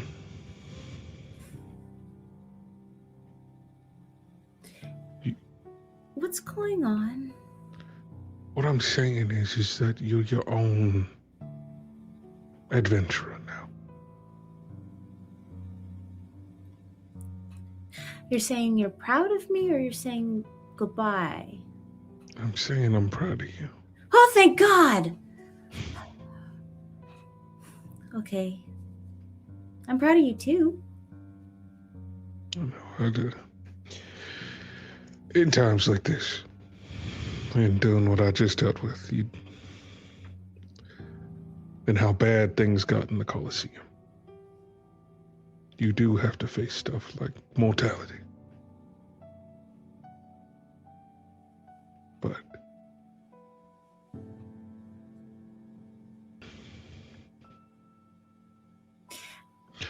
I know everything may feel like the path is laid out for you,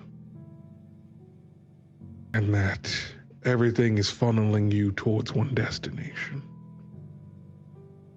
But time and time again, and I know it, even when I'm not there or anyone else is there, you always find another option. And I want you to remember that. When things feel the most dire and you feel like you got no one else to call on, I promise you, you will always find another way.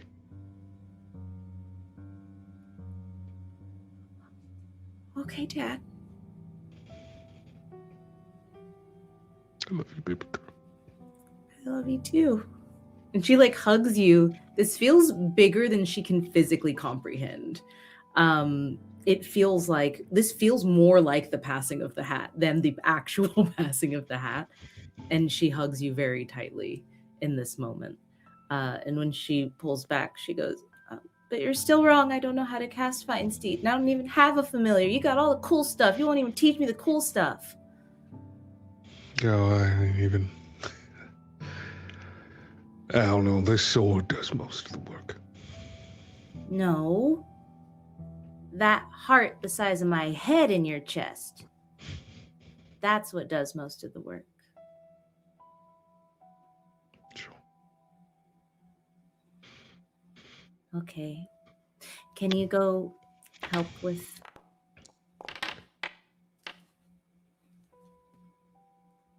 And she's motioning towards her mom. Yeah. And can you just double check that she's not upset with me? She said she's not, and her eyebrow did the thing, and I kind of believe her, but like, what if she changed her mind when she turned around? Like the second she turned around and changed her mind. She's worried. You were cursed and we didn't know. We were cursed. Yeah. I do everything you do, you know, so you better only do fun stuff from now on. I'll work on it. Okay. I'm hungry. Can we eat? Yeah. Yes. And she'll go with you to closer to wherever everyone else is, putting her sketchbook away, like, finally, for the night. And she'll just enjoy the time with her friends and her family. Sly, is it true what I heard? What'd you hear? Is Aaron's heart really the size of your head? 3 times as big, probably, but no one's ever seen it. And on nights like tonight, when the wintry desert breeze flows over the dunes, some say you can even hear it thump, thump, thumping below the sands. Ooh. How'd I do, Aaron? Wonderful. Thank you. You turn more into a bard every day. Thank you, thank you, thank you, thank you. And she takes a bow just like Fable taught her to. Una turns over to Zoraius. I don't think 3 times as big as Sly's head is a good thing.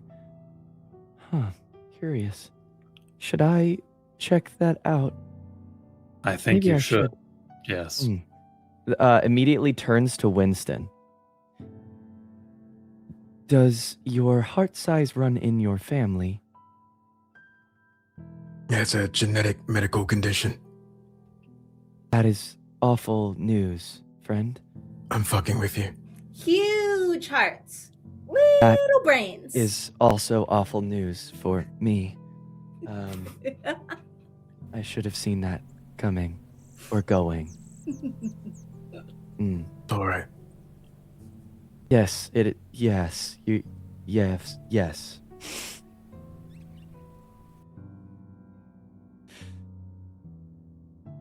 So what are you drawing?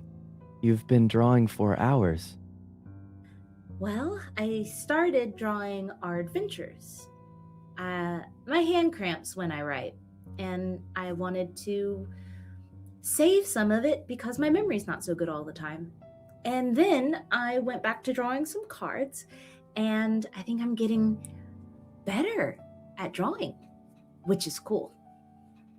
Here, let me see. Okay. And she's excited that someone asked to see, and she hands it right over, like pushes it into your face, and lets you flip through. Una immediately doesn't take the sketchbook, but rather your hand, as they cast Cure Wounds on your hand to heal the tension and the strain. They pat your head and then put out a fist. Cahoots. You got me. Now you can draw more if you'd like. However, I guess we have to make more. Unless, where are you? Right now, I am at, and she flips open her book, I'm finishing up the Battlebound. I think he should be unbound. No one likes to be all restrained all the time. I'm drawing him not in prison. Because even in his life, there was a time when he was free. It's pulling from truth, but also from the fear he had of not being able to live that life. Hopefully, reconciling things like this will help give some peace to the spirits when I am able to reconfigure them, which will be soon, I hope. You will get there in time, Seer. We will get there. We will get there in time, Seer. Yeah. They take your, face. Yeah.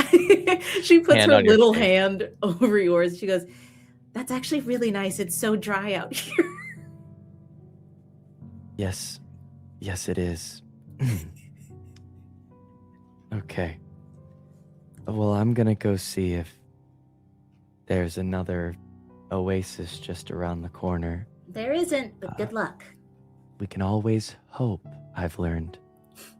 Yeah. It's free. They immediately walk past Aaren and Pepper.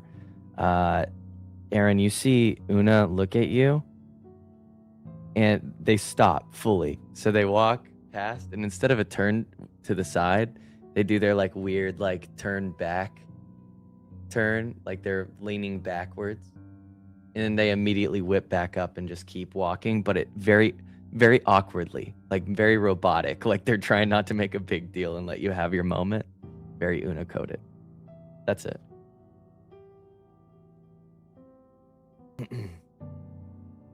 No, not this direction. That is south. They turn around, walk past you again. The other direction. I will find one. I'm sure it's right around this sand dune. You got it. We believe in you. Thank you for your belief, friends. You guys continue your journey home, and while the train doesn't change, day fades to night, which fades to day. Not a single oasis is around here. I'm starting to get dry. You guys make this long trip through the sands until finally you guys arrive back to the Crancinch Oasis. Your journey out to the farthest reaches of the desert has finally ended.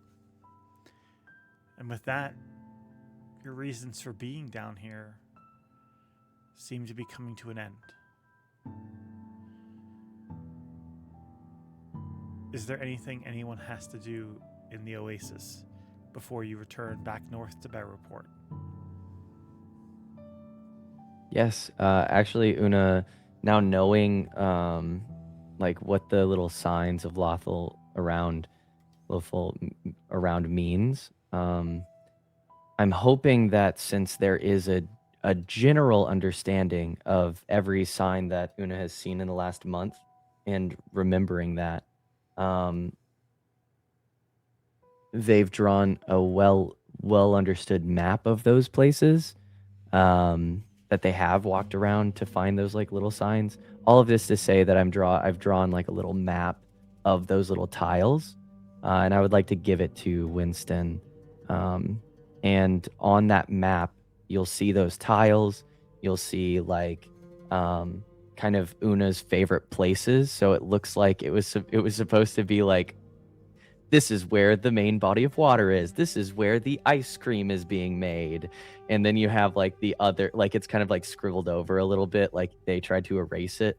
And then they've drawn you a nice map of where these little like tiles have been found around town. And they say importance, ? If you need me, I'll be there. I don't know how. Yeah. Winston will give it like a look over, and it's like as he's like looking at each of the points of interest, he like 2 eyes will raise and look up at Una, and then he looks back at the map, back at Una, back at the map, back at Una. Have you enjoyed your journey?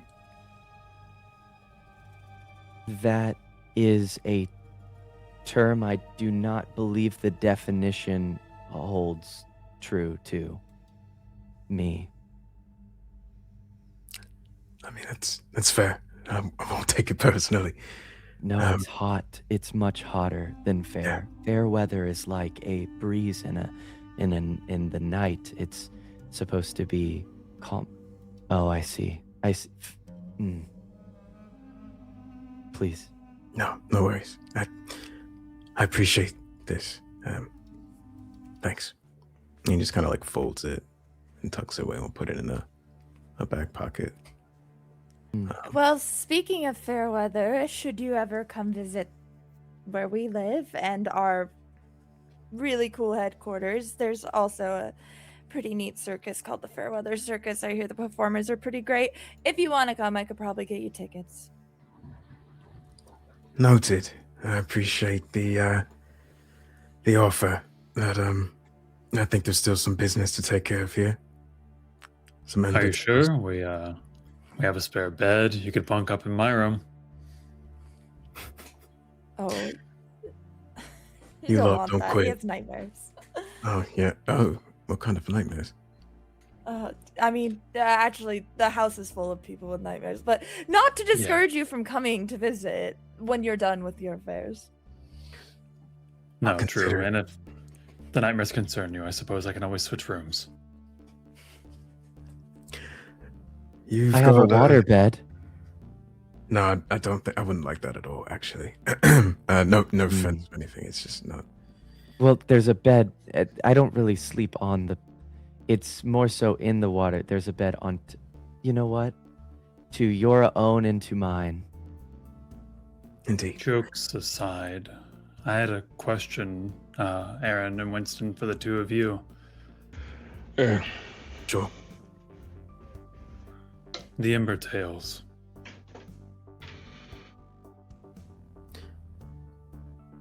Yes. Do I need to speak the question? No. It's part of the business that I need to take care of, I think. By yourself? I can pick them off one by one, as you know. They do patrols in small groups. They're nothing special, just simple ruffians. Come on. Uncle Winston, what's one last tussle? We fought a fucking purple worm. I'm not afraid of some Neanderthals in the city. Let's take a walk. Fine. And I think Aaren will begin just with Winston taking a walk through their old streets. And this is a walk that they haven't been on ever since they were kids.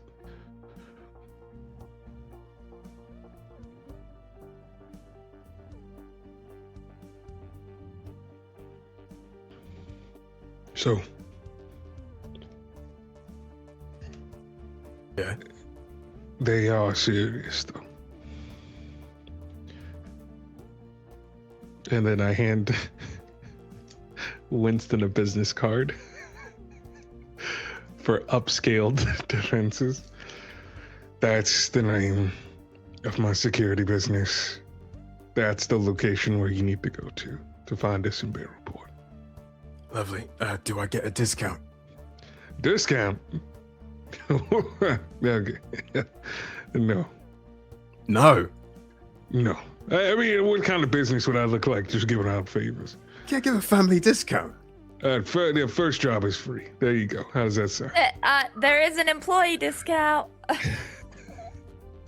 got employee discounts, but not family discounts. So I got to work for you to get a discount. Listen, first job, I'll do it for you for free. All right? How does that You sound? know that they actually get a lot of gold given to them for free, if you would like some. A very tall man, Yes, they get gold. If you would like some, you should come anytime you'd like. However, what? That's family, right? Yes.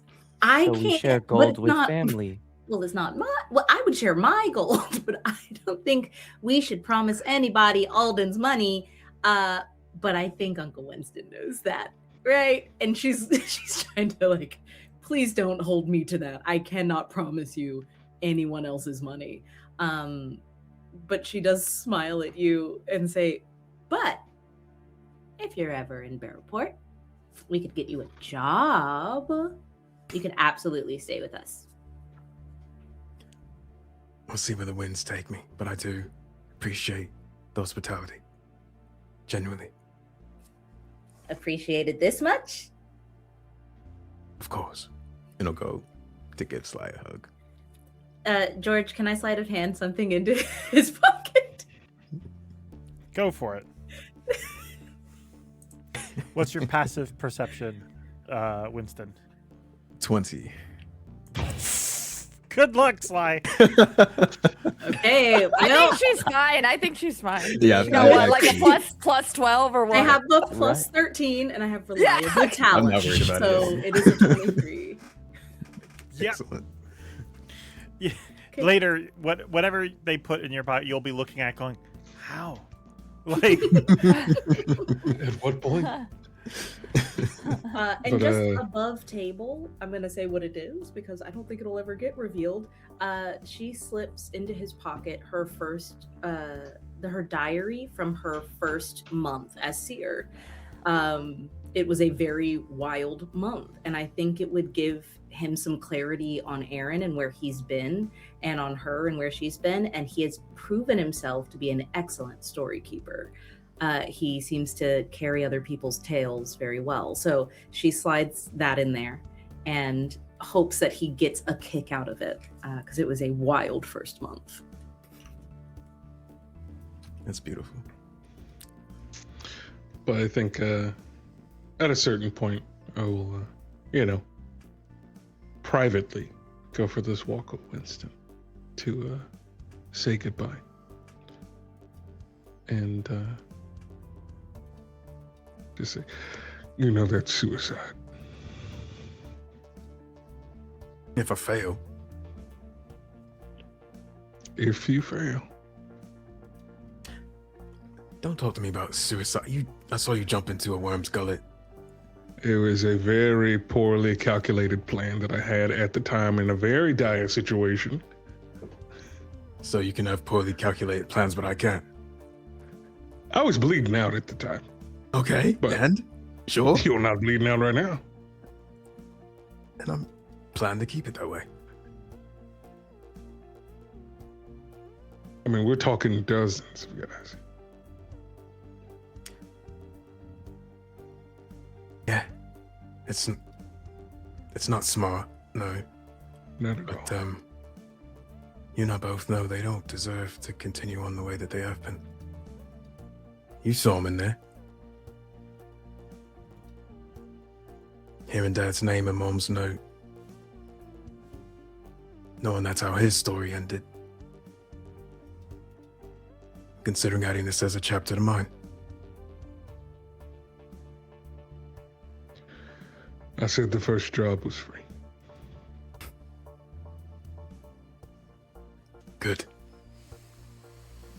Because you're hired.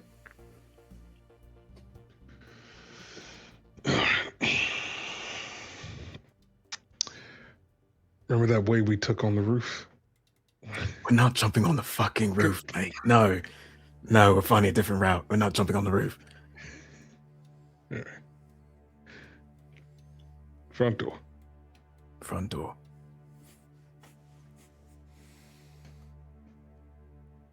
Shall we? Off to you. Gladly. Is it daylight when you guys do this? Or do you wait for sunfall? Do you have a disguise spell? No. Not a one. Stealth? Y'all left the disguises at home. No, not even stealth, though. We can stealth.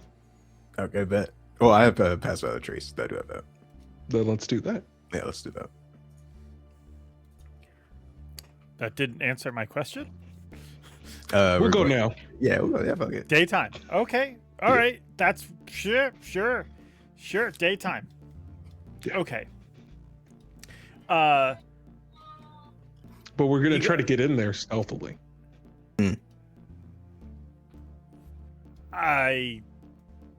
Okay. Sorry. I need to understand. You're trying to get in there stealthily. Are you trying to kill one person or like lots of people?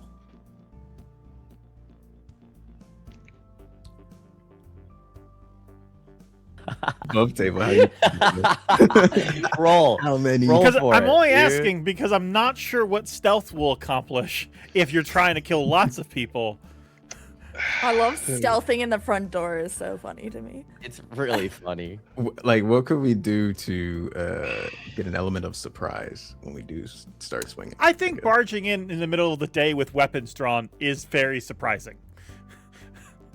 If that's what you want to do. Or if you want to wait for night and then, like, surprise them, that would be different.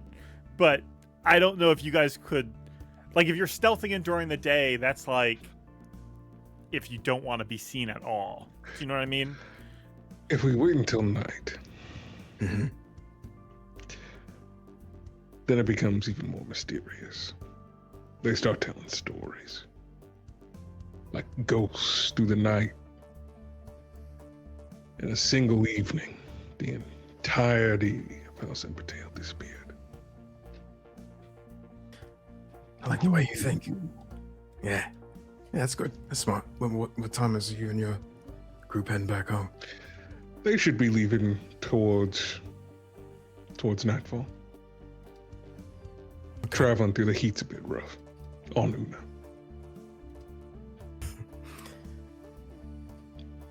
All right, yeah. One last story for you to go home with. Sounds good. Okay. Give me just one moment. Did anyone else, obviously you guys don't necessarily know all of this stuff is happening, but is there anything anyone else wants to do to assist them during this? If there is anything you guys have that can assist. Obviously, you weren't exactly in the know and you're not there. Just double checking before we dive into things. I think give me a the second only to thing check. would be like if they came back, like if you came back to us, we could cast seeming on you, but it doesn't seem like y'all need it. So otherwise, I'm just making sure Zoraius doesn't spend every last gold coin we just got at the casino. Blasphemy. In That's one so bet. Yeah, that's true. I think they'd probably case out the place at that adjacent rooftop that he did the first time. And I think they'd probably be camping out there until it was time. Okay, give me one moment. Got it. George. Yeah. How... Sorry. Is there a way that we could have known that this was about to happen? if you want Not to really. give me a insight check, and if you guys want to make deception, but I would say that you would have disadvantage on insight since they weren't exactly telling you. Got it. I'm fine with that. I'm totally fine with that. Insight or okay, insight. Okay, sweet.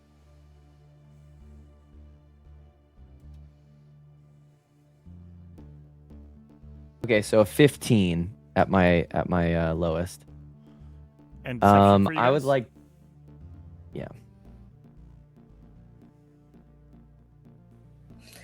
If My they goal is- waited until night, then I think Sly would have opened up the link when they didn't show up to dinner with the rest of us, because my mom would have been like, "Okay, call the boys for dinner," and I would have been, "Hello, gotta come back. Gotta come. Dinner's ready." And if I don't hear anything, then they're out of range. Sly would at least get suspicious and begin to look or try and figure out where they could be.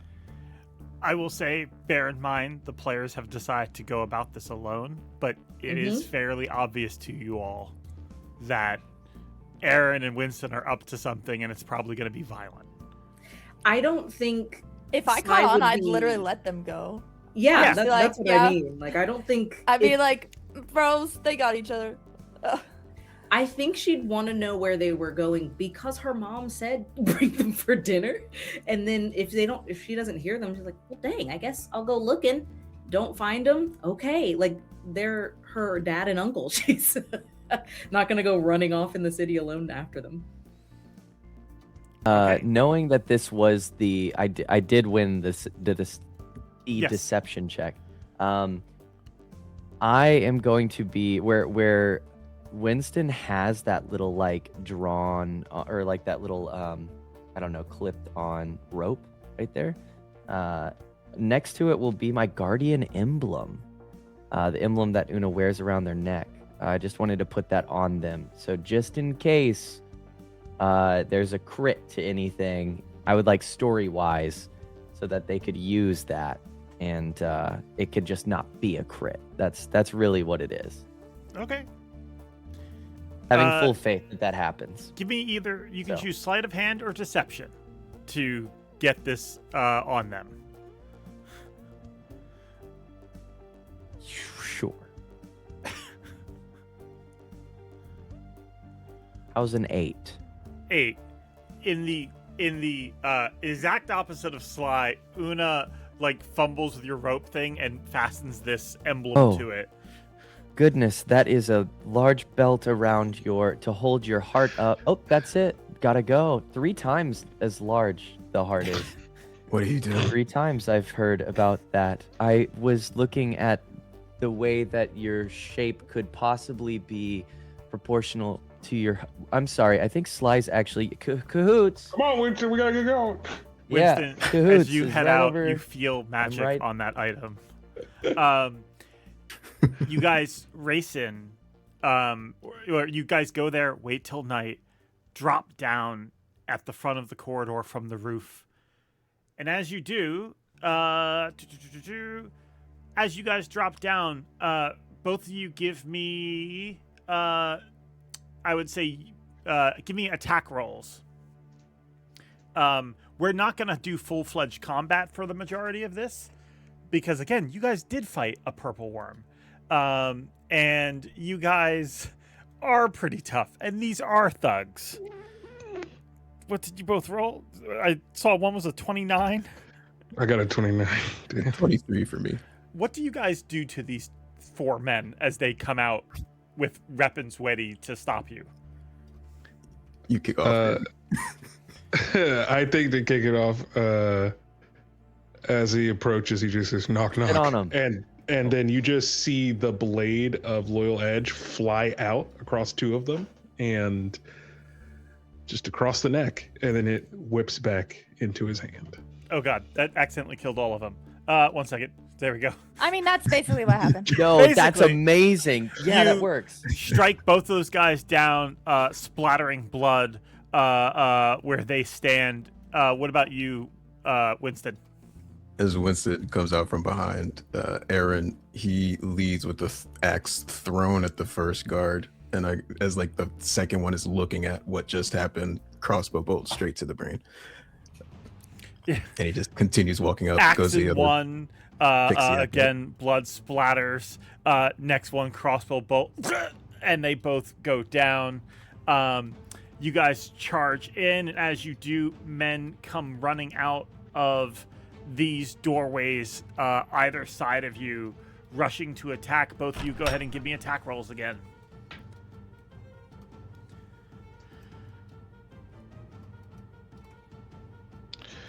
That's a 18.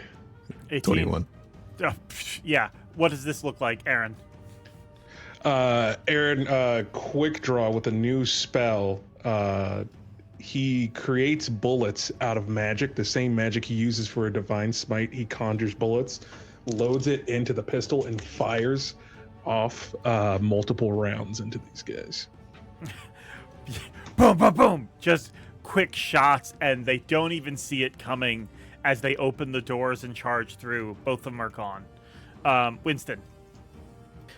With Winston, there's like a burst forward of speed with two axes in hand and just slashing and carving as they step forward, weaving and dodging and just cutting them pieces. Do you guys split up at this point as these guys go down, or do you stick together?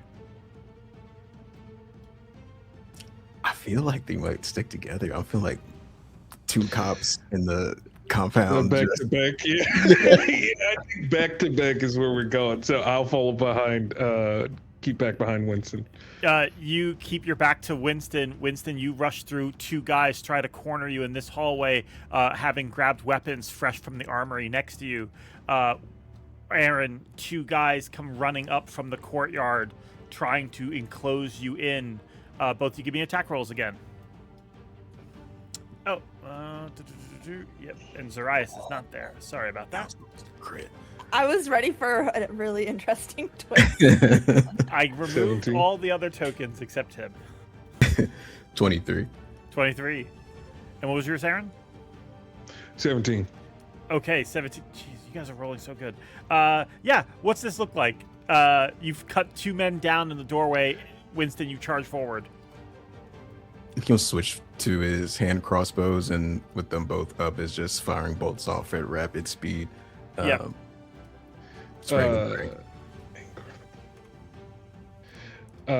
I think Aaron's getting to the point where he's sticking too many swords into different people, so I think he's throwing the scimitar, stabbing with loyal edge, reaching back to grab the hand axes off of Winston's belt loop, and then just start hacking more, and then just swapping items as they're going through.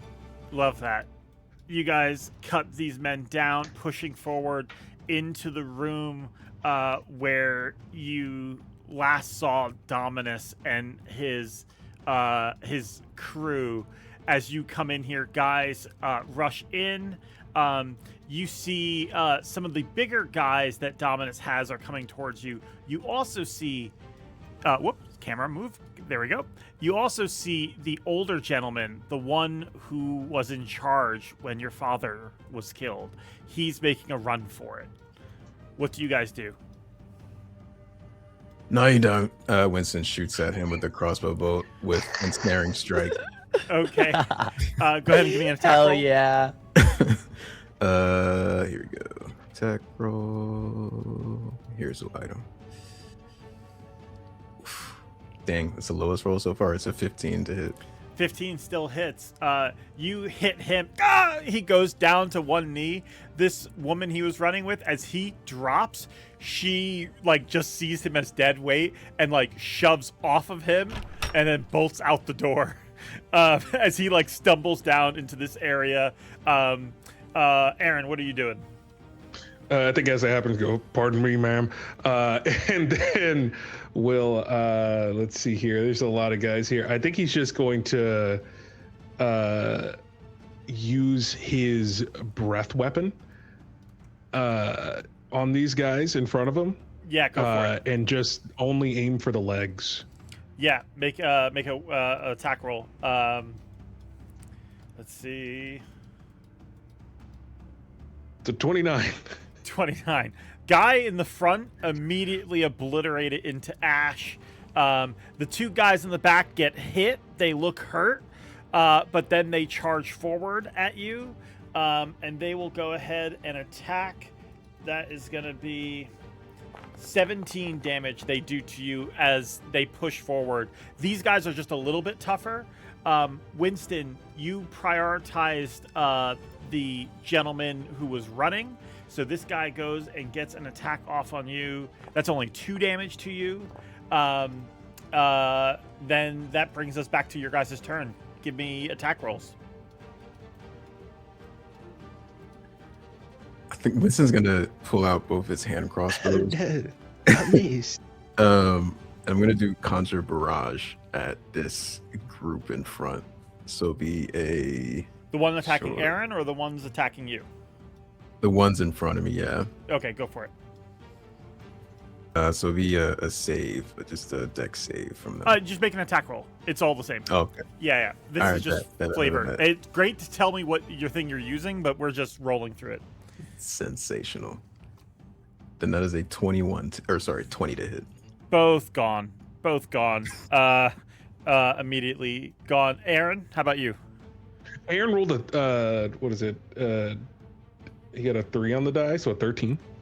That is not enough. These guys come at you, dealing an additional 10 damage as they swing their weapons, sort of backing you away from Winston. Winston, this gentleman's getting up and trying to make a run for it. 2 more crew members debate helping, and then they start trying to back up to like maybe regroup. You have them or you have Aaron you could help. You need a hand or you good? Oh, I got it. All right. And he keeps the hand crossbows out and starts shooting at the men in the back. Okay, go for it. This is brutal. It's 18 to hit. 18 to hit. Yeah, that hits. You take down these 2 guys, the ones closest to you. By the way, I've been asked, why are there things on fire? I'm assuming some of these guys are using their breath weapon, so I just decorated the scene a little bit to set the ambience. These guys go down. Oh, right. Can't do that. These guys go down. As they do, you push forward. This guy's like still limping over here to get away. And that brings us to Aaron. All right, let me try to make another attack. That's a 19. 19, that hits. How do you take these guys down? He pulls out Old Faithful. He casts Jump.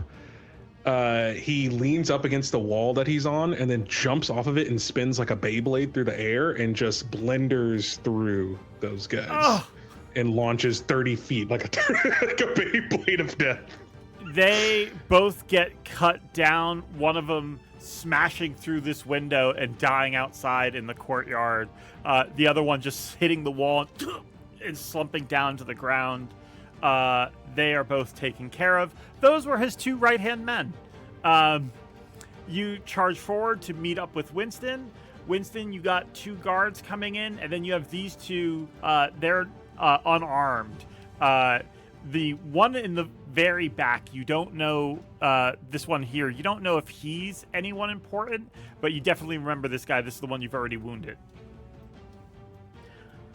I've got the guards. Don't let him get out. And he's going to use his breath weapon as his eyes go bright orange and fire emits from his mouth. Wonderful. Roll to attack. And Aaron, what are you doing? How many people are left? There's this guy, who's the guy you guys have a vendetta with. And then there's this gentleman who you don't know how important he is. He might be nobody. Mm-hmm. Okay. I'm going to go after the guy who was responsible for our dead. Yep. That's a 23. 23. What do you do? What happens to this guy? It is just I take the chain off of Loyal Edge just wrap it around the neck, and I say, "Nah, you might not know me, and that's all right. But I just want you to know that everything that has happened today is the consequences of many years of your own actions. And there's always hell to pay." And I will use Find Steed to bring in my horse. All right. Put it right around the saddle and go, yeah, smack it on the ass and send it off down the streets. Yeah. Brutal. Yep. Your horse is summoned as this guy gets dragged out of here, being paraded through the complex until he's dragged out into the streets. There's a moment when you think, Anna, Kip would be proud. Kip would be proud. Winston, what did you roll in your attack? It was a 18 to hit. 18. That takes both of these guys down. They get hit by your breath weapon. That technically, with them being Red Dragonborn, probably not the most effective thing, but you do that and probably follow up with like some kicks and a punch, taking them down to the ground, and they are both gone. This one, I just work here. I just work here. Hey, friend. Hey, oh, slow down. It's all right. It's all right. So what's he stressed out about? Exactly. Is anyone else here who's involved in the leadership? There's just the wait staff here. On the side. The other side, though, maybe. Listen, friend, you take whatever you want from this place. Any gold, anything lining these walls, you take it before this place goes ablaze, hand it out to the staff, and get out of here.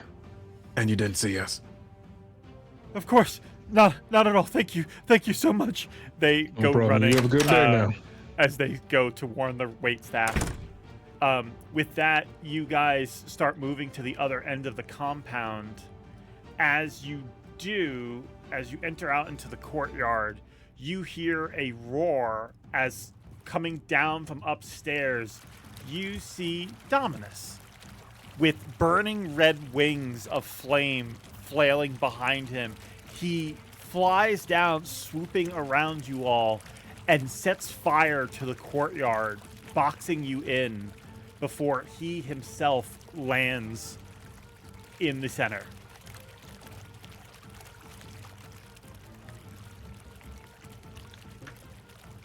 Howdy.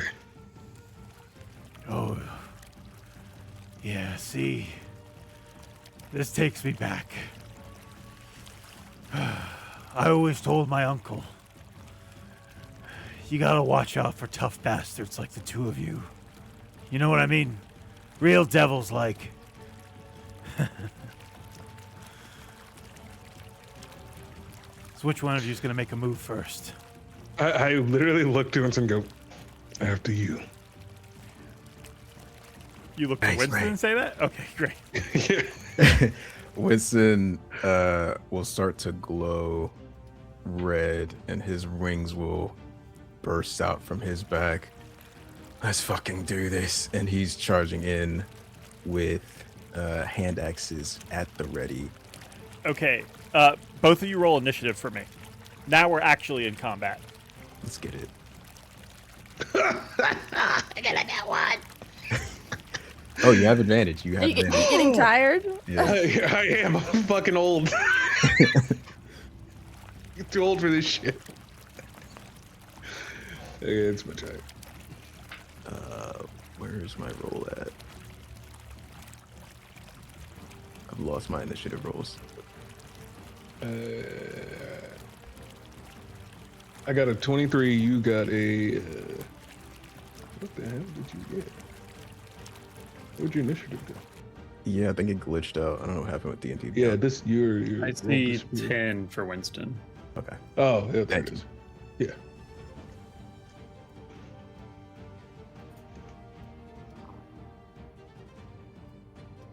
Okay, so what was that for each of you? 10 for me. 10, 23. got it. 23, oh my god. Okay, Actually, I've never done this before. I have alert. I'm gonna swap initiatives with Winston so they can go first, and I'll take the makes sense. Winston, go for it. Make your attacks. Awesome. Did the wing eruption count as a bonus action leading into this? Yeah. Okay. Then he's just gonna start swinging. We're gonna get nice and personal. So I'll swing with the first hand axe. Go for it. That is a 25 to hit. 25 hits. Cool. And that'll be 11 slashing to start. And then as the first axe cuts through, he'll follow up with his other arm and like a cross-section cut with the other attack with the hand axe. Okay, go for it. I'm sorry, how much damage did you say that was again? First one is 11 slashing. 11 slashing, got it. And this next one is a 28 to hit. Yeah, that hits. Sensational. That'll be 8 slashing with an additional 1d8 from Colossus Slayer for 1 additional slash. So 9, so 20 total. 9. Okay, got it. All right, you hit back with that, and then let's see. They will strike back at you. That is going to be oof, that's not good. That's an 11 misses. 20, I believe, hits. Yeah, that hits. Okay, that hits you for Silvery barbs. Seriously? You have silvery barbs? Yeah, I do. You son of a bitch. I took another level in Wizard, not Paladin. Okay. Just like that would be a natural 20 to hit. I believe it just gives them disadvantage silvery barbs, right? Yes. So it wouldn't be the nat 20. Okay. So that would just be 12 damage to you, and then I need you to give me a strength saving throw. And you'll have advantage on that because I'll give you the silvery barbs advantage. Excellent. Oh, I rolled a 28 in the first one. I'm just going to take that. Sure. Okay, yeah. So you do not get knocked prone as he bashes you with his shield. He follows it up with a spear attack, and that's a 19 to hit. That'll hit. That is going to be 13 slashing damage to you. Roger that. That brings us to Aaren. You know me, whole bunch of swings. Can I get into flanking with them? Yeah. You rush up next to him. I would say it's probably not. You're not going to get a flanking bonus. This guy has fought many people before. Gotcha. All good. That's a 23 to hit. Yeah, that hits. That's 10 points of damage. Got it. Oh wait, hold on. This is supposed to be an advantage. 27 definitely hits. Okay, yeah, so the 27 to hit. Yep. And that's 12 damage. And then 17 to hit. 17 misses. Right. And then I will make one more attack.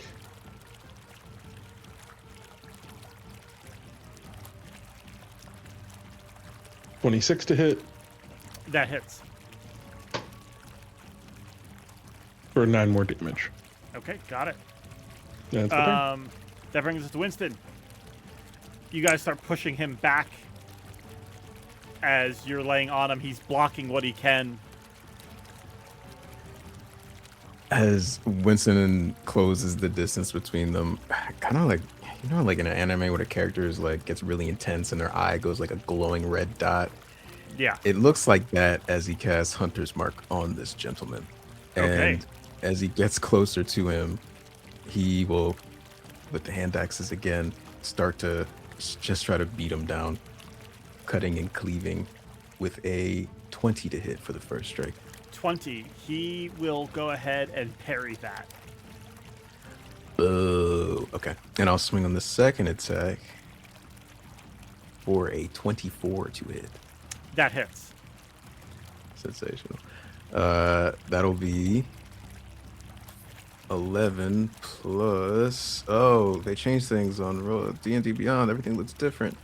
1 from Hunter's Mark, which is 12, and then Colossus Slayer gives me another 5. So that's 17 points of slashing damage total as Winston cuts through. And I'm just seeing what you meant about they changed things. I hate it. Okay, cool. The layout's so different. I'm sorry, what was that damage you said? 17 total. 17 slashing. Got it. You slash him. He spills blood finally from this hit. As he staggers back. Is that your turn? Yeah, I think that's it. Bonus action movement. He is gonna go ahead and he's going to replace one of his attacks with his breath weapon. I need you both to give me dexterity saving throws. You get a +1, my friend. Sensation. Tits. Ooh. Guys, I'm looking at those dice. Just like brothers, we even roll the same on our saves. Like a 9. Yeah, I had a nat 1. We both had below 10, is all you need to know. Okay. The dice was like a 1 and a 6. Yeah. So that you both fail. That is going to be 24 fire damage. Winston, you can cut yours in half to 12. Right. And then after that, they see Aaren looks a little bit hurt, so they're going to do a shield bash as their next attack. 15 to hit, I believe, misses. Misses. And then they will attack with their spear. That's a natural 1. He hits you with the breath weapon, tries to follow up, and staggers and misses as he stumbles towards the edge of these flames. He then holds his ground. Aaren, how do you respond? He doesn't heal. He just keeps relentlessly striking. Go for it. And I think just every swing is just all these years of rage at everything. That is a 16. I believe that misses. 16 does miss. Gotcha. All right. Second attack. 16 again. That misses. And then a 22. 22, he will parry. Okay. Batting that one back. Gotcha. Then he'll make his 4th attack. Go for it.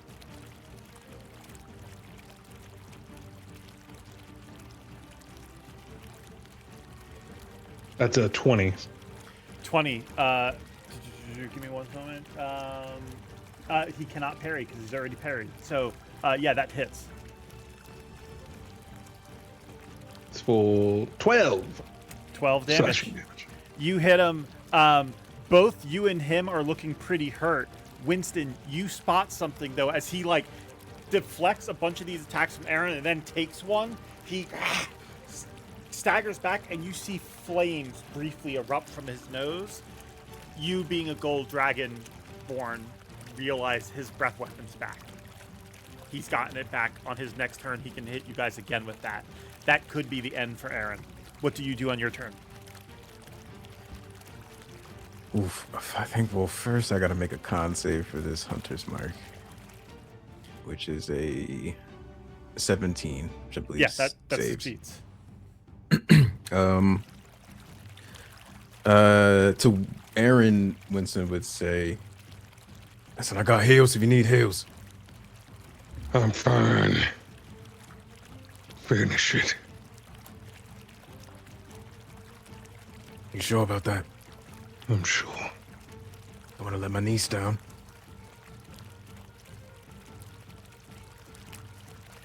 Waiting for a response. Finish it. Fine. And then kind of like smoke will erupt from his nose, and he will turn his attention back to this gentleman and start swinging and slashing again. The same fury that Aaren has been swinging at this man with. These two gentlemen grieve different. That's a 20 to hit for the first strike. 20 hits. And that'll be 8 slashing from the axe, 3 from Hunter's Mark, and 3 from Colossus Slayer. So it's 14. Got it. Yeah, 14, and then the second strike with his opposite hand. That's a crit. Oh. That's a crit. That's a crit. Beat him up. Beat him up. Beat him up. I always forget. Every time we have a crit, the information leaves my brain. It should have a thing where when you roll it, it'll auto add the crit damage. Sensational. Oh, it's like highlighted blue. Interesting. Yeah. Okay. 13 slashing. And let me just double check. Okay, Colossus Slayer's once per turn, but I do still have Hunter's Mark. Should be 14 damage total to this gentleman. That was 14 damage with the crit? With the crit. Roll the Hunter's Mark one more time. I believe that does need to be doubled manually. Okay, got it. So 1 plus 5, so it'll be 6 from the Hunter's Mark. Okay, got it. He takes another 5 damage from that. As he staggers back, he's looking real hurt, and then he's going to make you both make dex saves again. As he's sort of like being pushed back, and you guys are following him. I failed. It's a nat 20. Nat 20. You're going to roll the damage on that. Wait. Do you have enough to do that advantage, Daniel, in your bar? Or do... I have to save my bar for every 2 or 3 seasons when I get my ult. That is going to be 29 fire damage.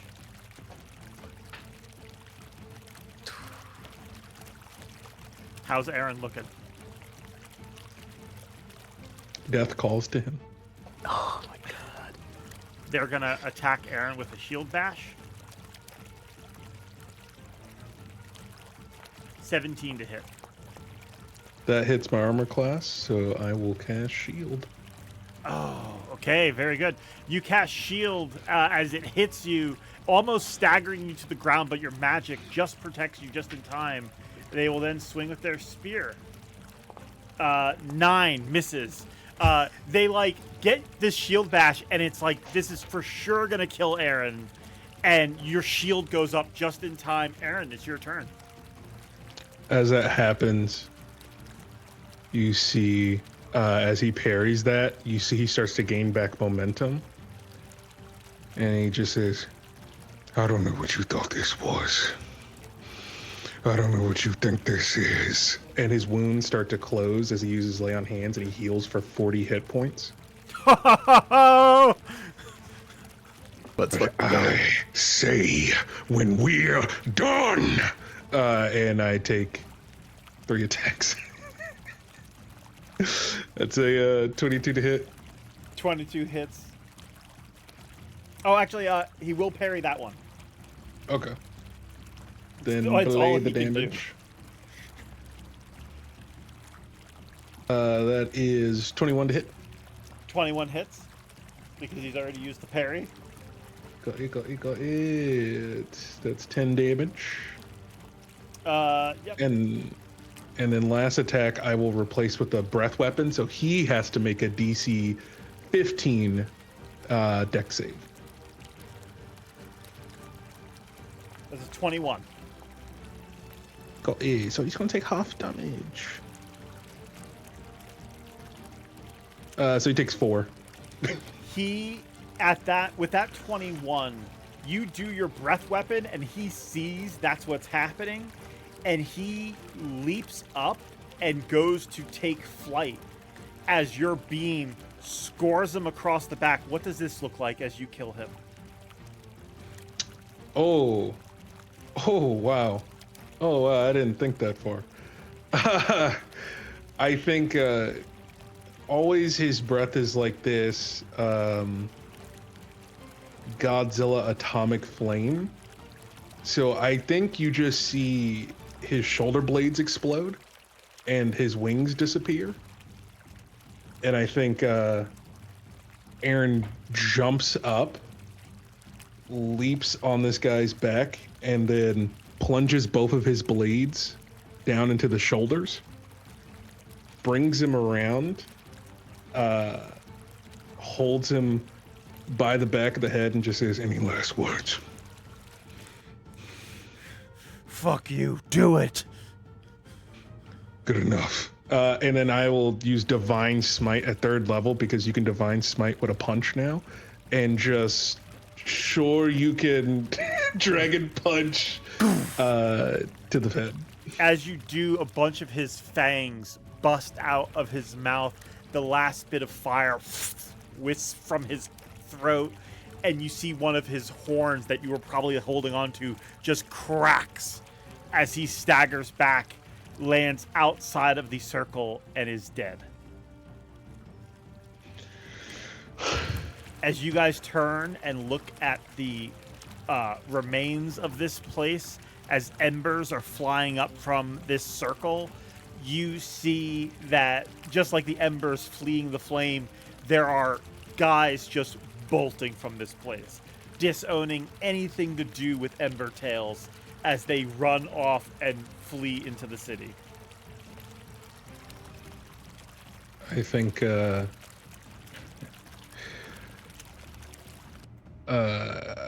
as all that happens, Aaren is just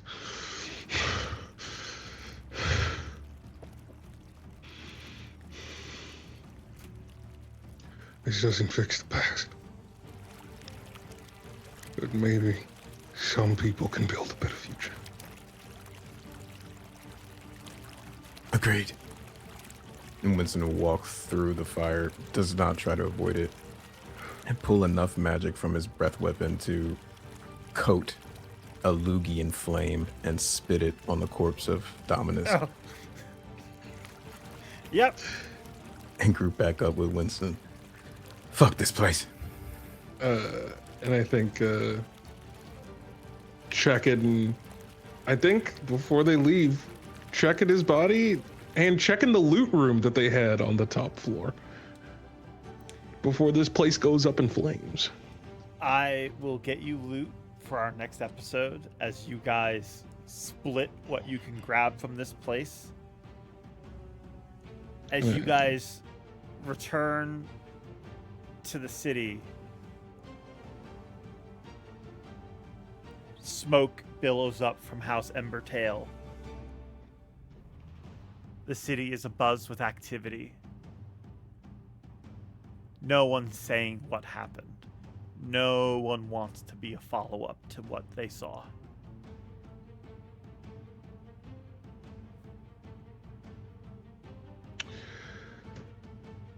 Well, hopefully someday soon I see him bearable. Yeah. I think like the whole walk or fly, whichever they decided to do. Winston has had his hand on Aaron's shoulder. It's like two brothers walking back home from playing. You got my word. All right. Love you, brother. I love you too. Don't be a stranger. And I think with that pat, Aaren will activate his wings and fly away. You fly away. Winston, you see them become a small purple blip in the sky as you head off to follow your own path. And that concludes our story here in the Oasis, as you guys depart the next day for Baruport.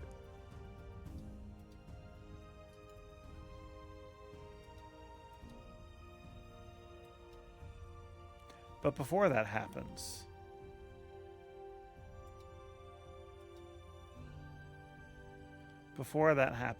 we go one last time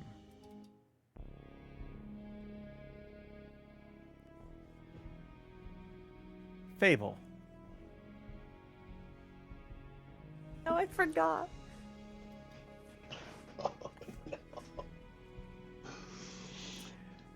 Fable, you've had quite the journey with everybody. What's going through your mind right now as you lay in bed resting, falling asleep? A lot. That was really heavy what we just went through at the Oasis, and it maybe even surprises her a little how much it hurt to see Aaren so hurt. But she's definitely looking forward to going back home. She's wondering how her brother's doing and everyone else, and how the Scarlet Rot's been. The slum rot? Slum rot. Yeah. That's what it is. Scarlet fever, slum rot, something like that. Same thing. Same Soulsborne streamer says. I don't know. Oh, that's why, maybe. Yeah. You rest on that, wondering how everyone is. How things are doing there with the slum rot. Your sleep is restless, though, as we, the audience, see something moving underneath Fable's skin. Something crawling until it briefly emerges out, a spectral scarab crawling over Fable's skin and then burrowing back in under the tissue.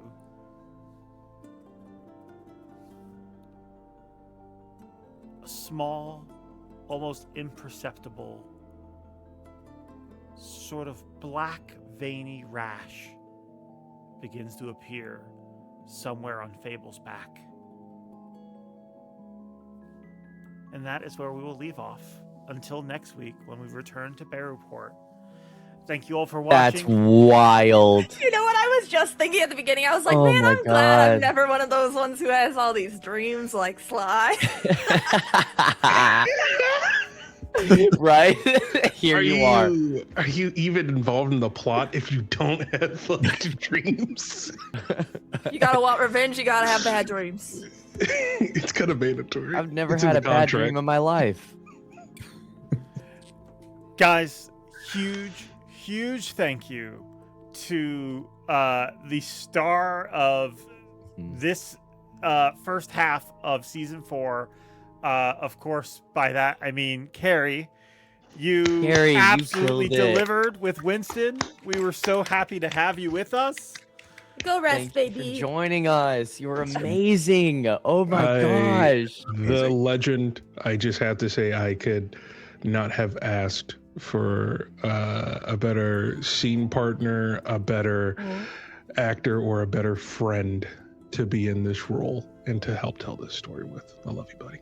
I'm gonna fucking cry. I'm glad I got to be here. It's been an absolute delight to play with y'all, and I love it. I love it. I love it. Much love. Much so love. much. No, we're done crying tonight, gang. We're done. I don't know, man. I don't know. I want more. You're amazing. Thank you so much. And your just filling of this character, just by the way, was so cool to see. You really like gave it full breath, and I really appreciate it. Thank y'all. Thank y'all. Yeah. I hope we can have you back on the show again sometime. We will see what the future has in store for us. But until next time, can't wait to see you again in Defenders of Handelver, where, hopefully you won't be running into things like Beholders and Purple Worms, but we'll see. with that, thank you all for watching. Thank you for the wonderful raiders we've had. We're going to be ending up our stream for the night. We will be back on Sunday for our Call of Cthulhu one-shot, starring RPG Familiar, James, Blizz, Gracie, DM Jose, and Nick at night. We'll be playing the amazing Call of Cthulhu, a one-shot story that I've written, and I've run a few times before, but this is the first time I'll be running it for this crew, so they have no idea what they're in for. And with that, we will go ahead and raid Blizz and show him our love. So stick around, and until next time, we'll be back next week as well for the next episode of Fears and Fortunes. Only 4 episodes left for this season. And there's only one more season after this, and then we're done. We're done with Fears, so you don't want to miss a single moment of it. Make sure you're here for it. Thanks all. Thanks again, Cary. Good night. Thank you, Cary. Thanks, viewers. Fable needs to go to bed. Fear is how it starts. Unsure what you'll find. It could tear you apart. You take a leap of chance. You break your mother's oath now. Macabre is the dance. And set free are the ghosts. Will a card save us here? Will it spell out our dooms? Only one thing is clear. We face fears and fortunes.